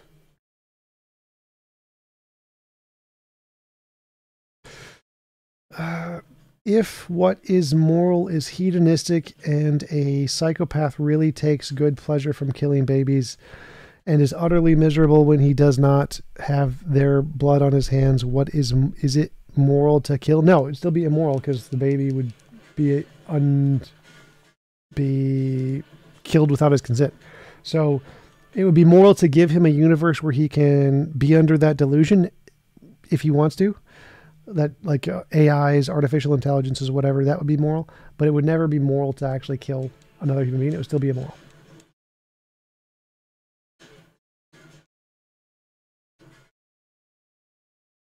Uh, by speaking, you presuppose rudimentary logic. I mean, yeah, sentences presuppose English and logic because you're using the sentence. But that doesn't mean that you presuppose them for your worldview. Like, obviously, like me speaking right now, I'm presupposing that everyone's listening understands English. But that doesn't mean that English is required for my worldview. So it doesn't presuppose in the way that he meant it. There is a Dostoevskian argument, re the baby killing. Well, I mean, Dostoevsky was not right about much. So, I mean, I don't know. I'm sure there is. Jin, you don't presuppose language for a worldview. That's not how language works. Language came way after the worldview, so stuff exists without language. No. No, Jin. No. There is a great paper on evolutionary morality by Ron Mullen.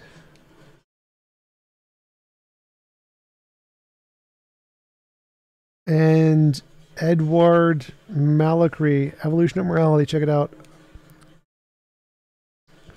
Yeah, there's lots of papers on evolutionary morality. It's definitely, I mean, it's the most supported theory by far because it's what we have. Tom, what do you think about Sam Harris says about the self being an illusion, and can you actually have the insight through meditation? Sort of.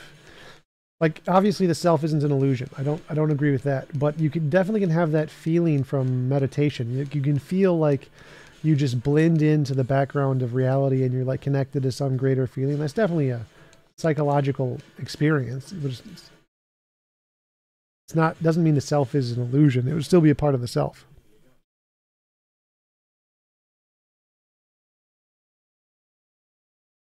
I like when I put in my vacation time at work and I presuppose that I'm going yep. That's so true.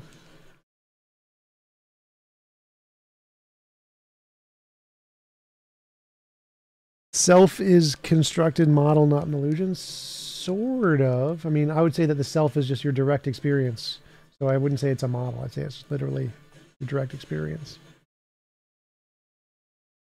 Do you have any intuitions about telekinesis? Like, it's false. I don't think it's possible. It would be cool. I would definitely love to be able to pick up my remote with my psychic powers and not have to stand. That would be great. I would like telekinesis.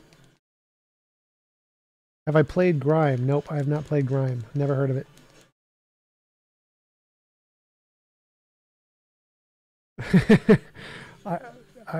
No.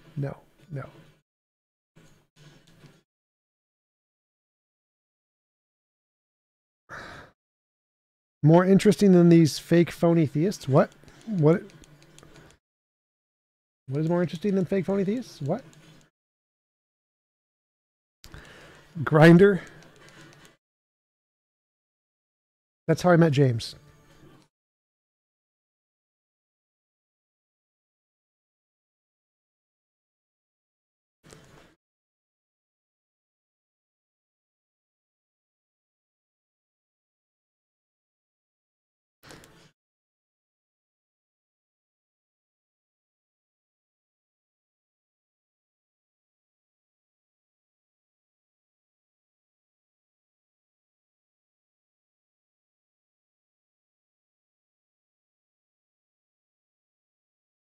And actually, I think that darker eyebrows with lighter hair is actually more attractive than light eyebrows with light hair. So, like, brunettes who dye their hair blonde are actually more attractive than natural blondes, typically. I mean, yeah, Skull Knight, if you can actually get Jay Dyer to do a debate, I'd be up for that. Do a Jay Dyer part 2, but he's banned me on everything, so you'd have to actually get him to set it up. Harris says that the feeling of being a self, having experiences, is an illusion, and what is happening is all there. That's silly gibberish. Like, literally, the self just means the thing having the experience.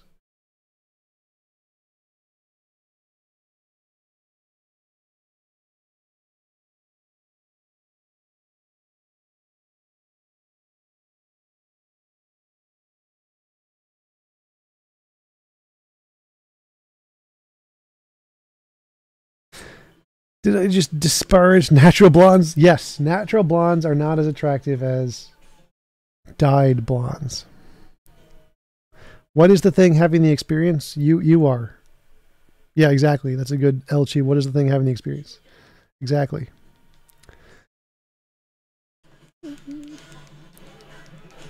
Oh, you mean Elmatic?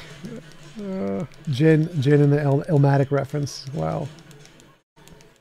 Unexpected. I lean physicalist myself, but meditation and its surrounding ethos can be fun to do. Yeah, I mean, I like meditation. I like ASMR. I like Reiki.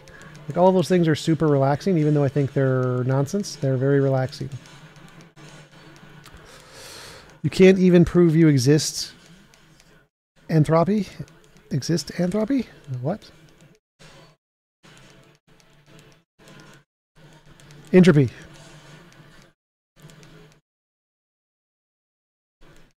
I can't prove I exist entropy?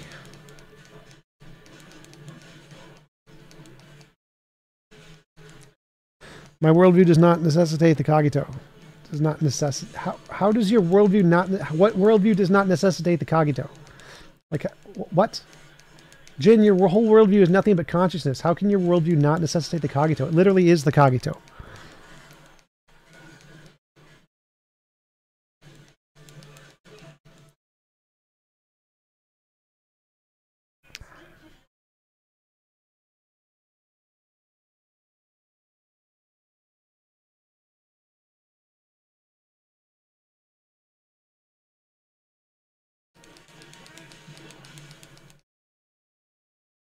If I use cogito, I would be contradicting Buddhism. How does the cogito contradict Buddhism, Jin? Like, oh my god, contradict Buddhism.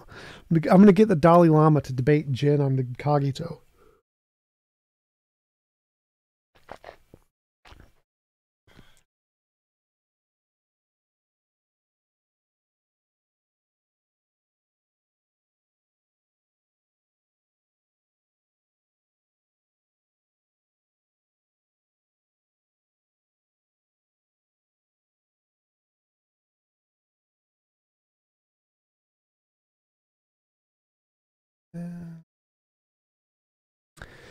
I love how pompous Jin is at all times.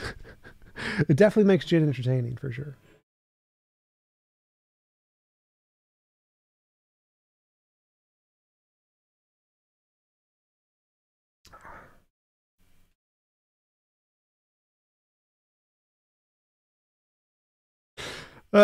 Carrie J. Walker, Buddhism literally has Buddha coming up with something similar to the cogito. Yes. I mean, the Dalai Lama specifically said that if science disagrees with Buddhism, Buddhism is wrong and science is right. So Jin disagrees with the Dalai Lama.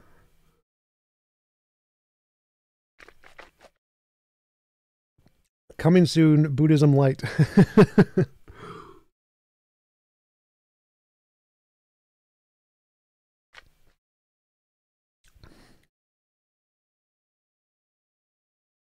What is the default state of the universe that God is constantly opposing against? Oh yeah, yeah. So if God is required to hold stuff as stuff, then somehow it must be possible for stuff to not be stuff if there was no God, which is incoherent.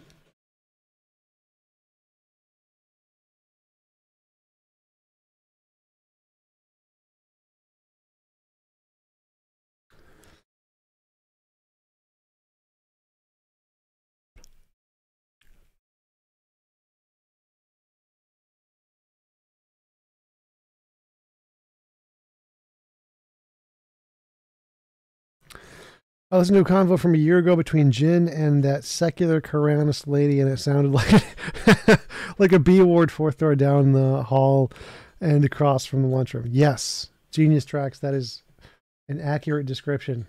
I agree.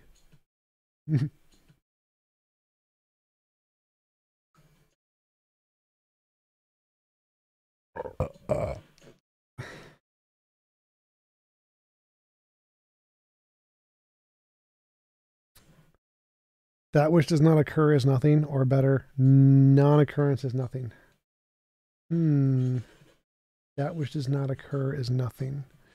I'm not sure I'd agree with that. Like, so for example, you could say that there is a necessary thing which didn't occur outside of space and time, and that could be a something. But I don't agree with occurrence is everything.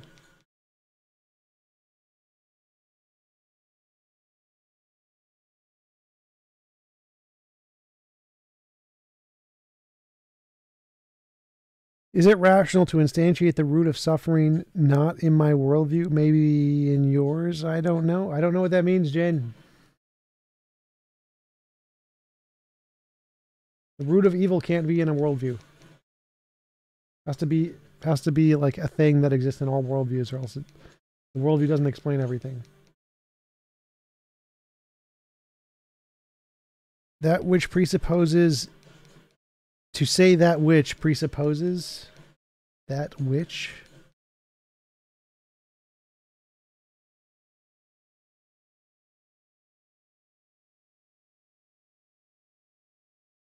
I mean, technically not. Like you can get logic from other things, and then so that which can be a result of evidence, not a presupposition.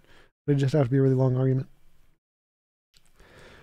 There is no reason to presuppose the nature of your cogito to reality. What? How can my cogito not exist in reality, Jin? How can I think, therefore I am, while reality isn't?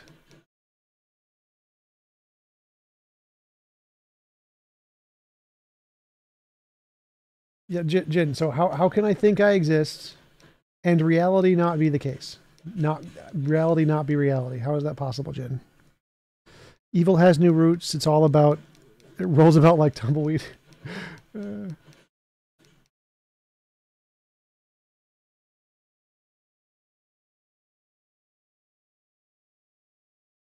You don't say how cogito exists?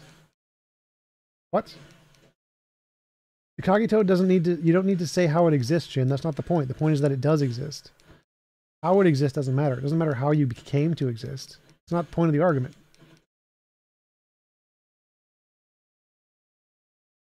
You say nothing if you don't say how cogito exists. No, Jin, doesn't matter if you say how cogito exists or not. How it exists doesn't make a difference. Like, you could exist as material, you could exist as dualism, you could exist as idealism. It doesn't make a difference to the argument how you exist. All that matters is you do exist.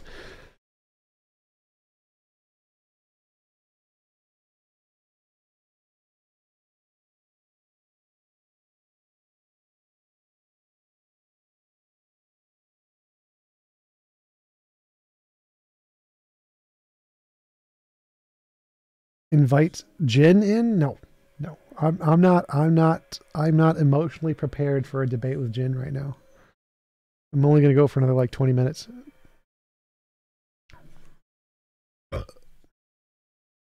Jin, you don't need to know how it. You don't need to know how it exists if it exists. You just need to know it exists. Like, the point of the argument isn't to explain how you came to a being. It's just know that you do exist, and can't believe you exist and be wrong.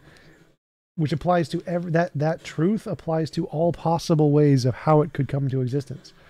So the conclusion of the argument applies in every possible way you came into existence. You don't need to know how you came into existence to know you exist. Jin. Let's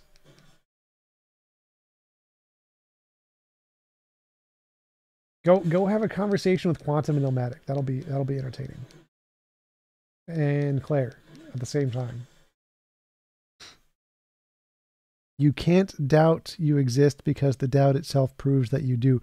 Well, you can. You can say, I believe I don't exist, and actually have that feeling. It would just be wrong or incoherent. But you can't positively believe you do exist and be wrong. That is the irrefutable thing, genius.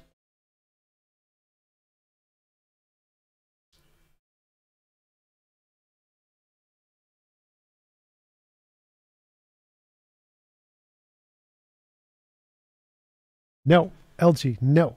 No, I've already had a debate with Jin. You can find my debate with Jin. I've had 2 debates with Jin. You can find both of them on my channel. If you want to see how that went. It was a dumpster fire.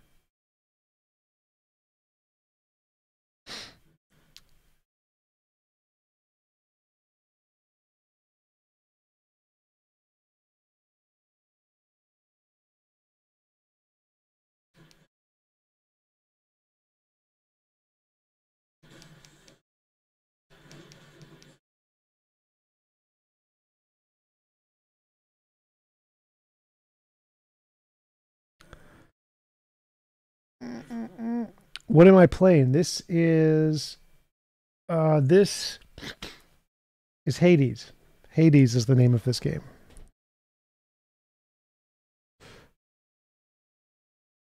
TJump using the best fantasy weapon? Like, this weapon's okay. The shield is the best weapon.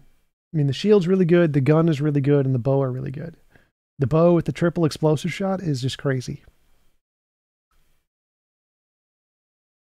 Special deals more damage and knocks foes back. That's really good. Even though it replaces my only ability. Freaking keys are useless.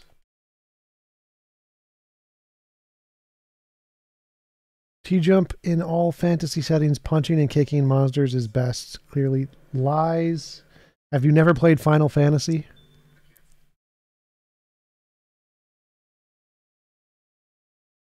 Like every single ninja anime or video game, swords are the best, for sure. Ninja weapons. Rurouni Kenshin.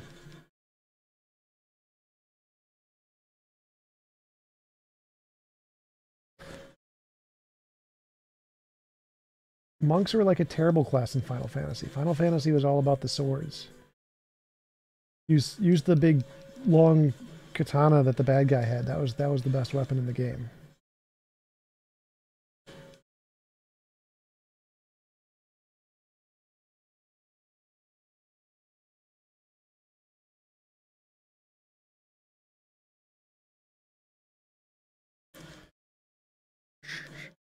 About the falsifiability of your theory, are actually making several predictions in your initial one, further ones about the AI and ET that will be able to confirm the what? I have no idea what you're saying, Adam.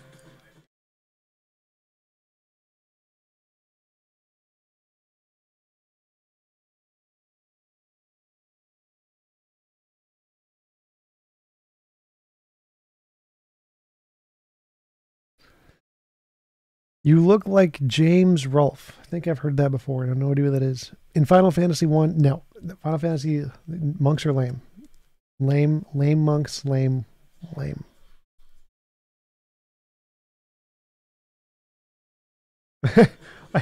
You hate how Destiny is always playing pixelated game types. I mean, I don't mind the art style in this one. Like, I really don't care about the art as much as the combat. This game has a really, really good combat system. Like, it's not great. It's kind of, I mean, because this game was supposed to be hard, but it's not. It's actually really easy. But because right now I'm playing on the harder mode, the harder difficulty mode, but this is not hard. As soon as you understand the power-up mechanics, it's pretty easy. But I like, this game has a really good combat system compared to most games. Ninja Gaiden is still better though.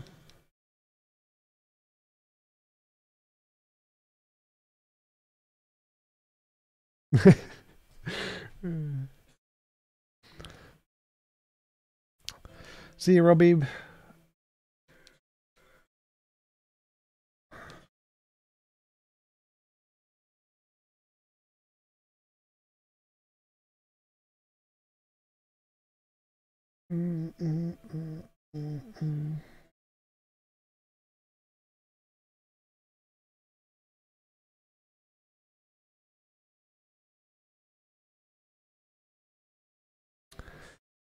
You got me into Far Cry. That game was pretty cool. Yeah, Far Cry is a pretty good game. The later ones are like, not the late, like 5 kind of sucked. 4 was good.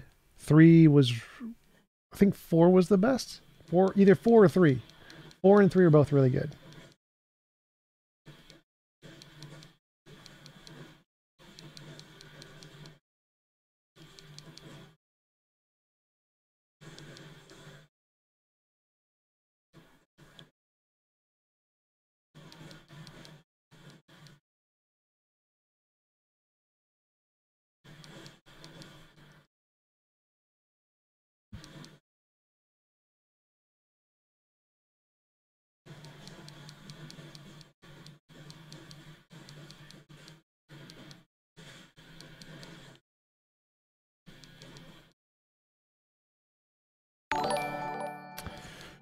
Super chat. I learned from you. Thanks, Reebok. Thank you, Reebok. I appreciate it. I'm glad that you learned from me.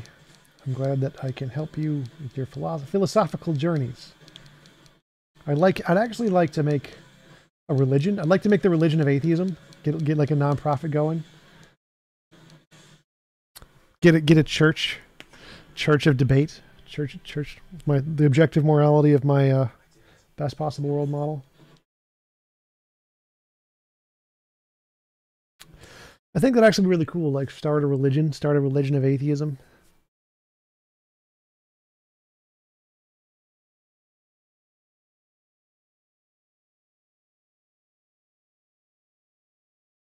The one with the 4 sections of the map with 4 different bosses had to defeat some cult. That was the yeah, that was the 5th one, I think. That was the one. I didn't actually like that one as much as the other ones. 4 and 3 were better than that one.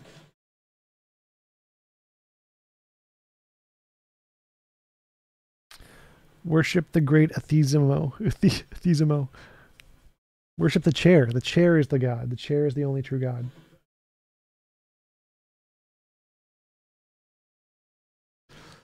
If you can't beat him, might as well save on tax. Exactly. I mean, because I think actually religion provides a lot of really good things.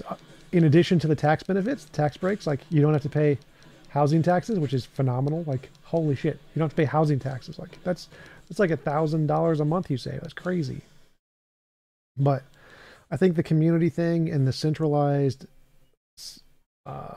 system of values, I think those are good things. May your chair always be comfy. That's a good one, Jen. I like it. That could be our like God bless you. May your chair always be comfy.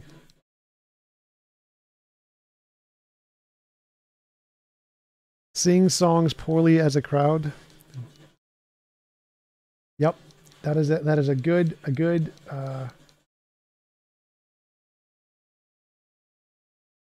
thing to bring people together, is to make them sing very badly together.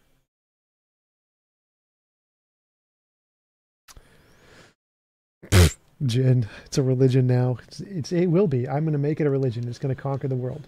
We're going to conquer it. We're going to just make everyone's house a church of atheism, and then when everyone's house is a church of atheism, no one's going to have to pay income taxes, or no, housing. What's the housing taxes? Property taxes. We make every single house a part of the church of atheism, so no one pays property taxes, and then the government's going to have to start taxing churches. That's the solution. So in order to get the government to tax churches, we just need to get the church of atheism to like own enough property that they just lose so much income that like, no, we have to tax churches now.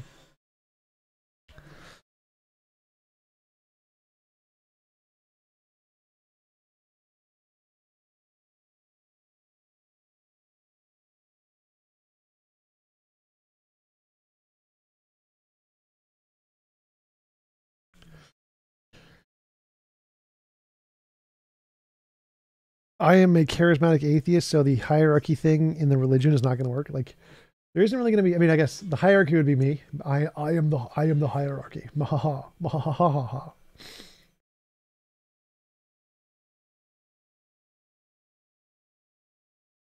But yeah, there probably wouldn't be much of a hierarchy other than just objective morality, maybe.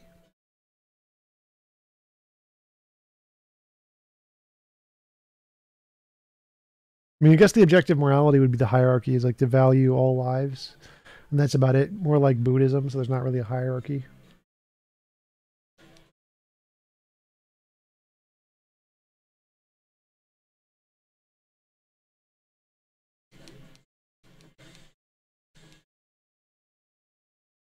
Shiba dog in combat position. Thank you, Dima. Appreciate that. Oh god, I'm dying. Appreciate the super chat. As always.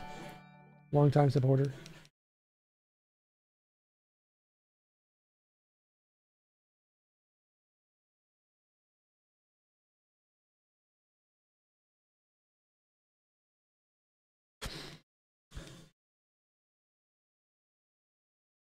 No, in the Church of Atheism, I get all hot blondes. All hot blondes go to TJump. That is the rule.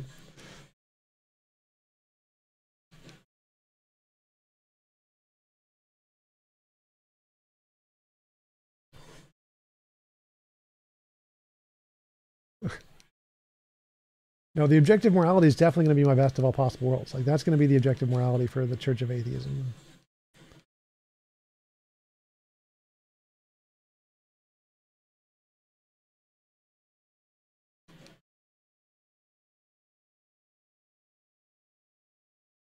What's your go-to crypto? Like, I mean, Ethereum is the one that's growing the best right now. I'm out of crypto. I sold my stocks because of the market crash, which like recently happened, so I'm out of stocks right now.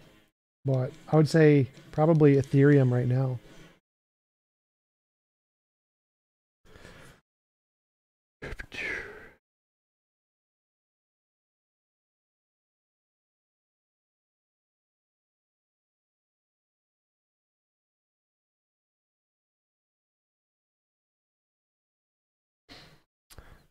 Couchcoin, yes. So when we create the religion of atheism, we're definitely going to create a crypto called Couchcoin. Ideas from Jin, definitely a thing.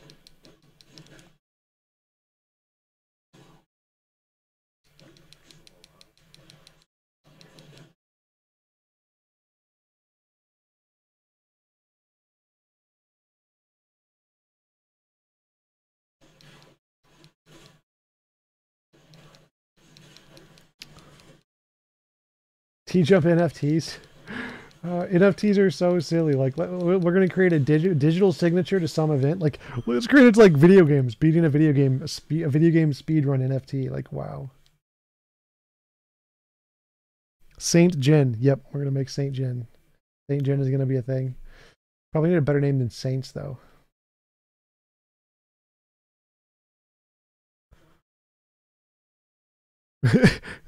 Instead of yarmulkes, we wear fedoras to the atheist church.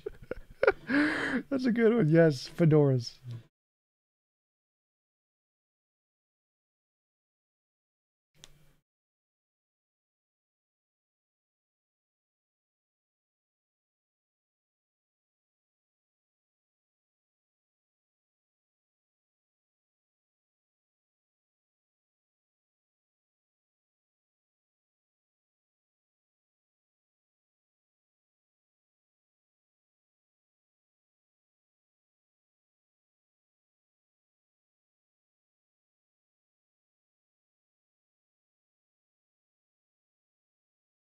Jen of perpetual annoyance.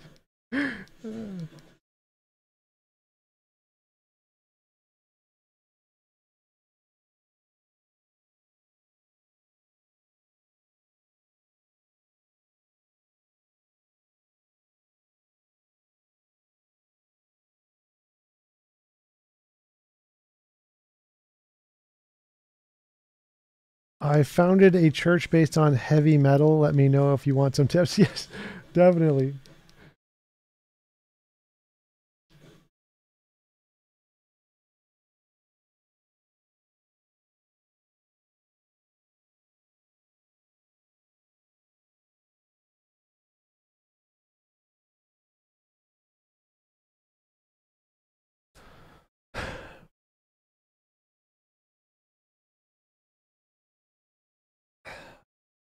All right, guys, that was about 2 hours. I'm going to head out. It was fun. Thanks for listening. Thanks for watching. Join the Church of TJump. Give to the Hot Blonde Fund. Like, sub, and whatever. And eat potatoes. Peace out. I'll see you guys later.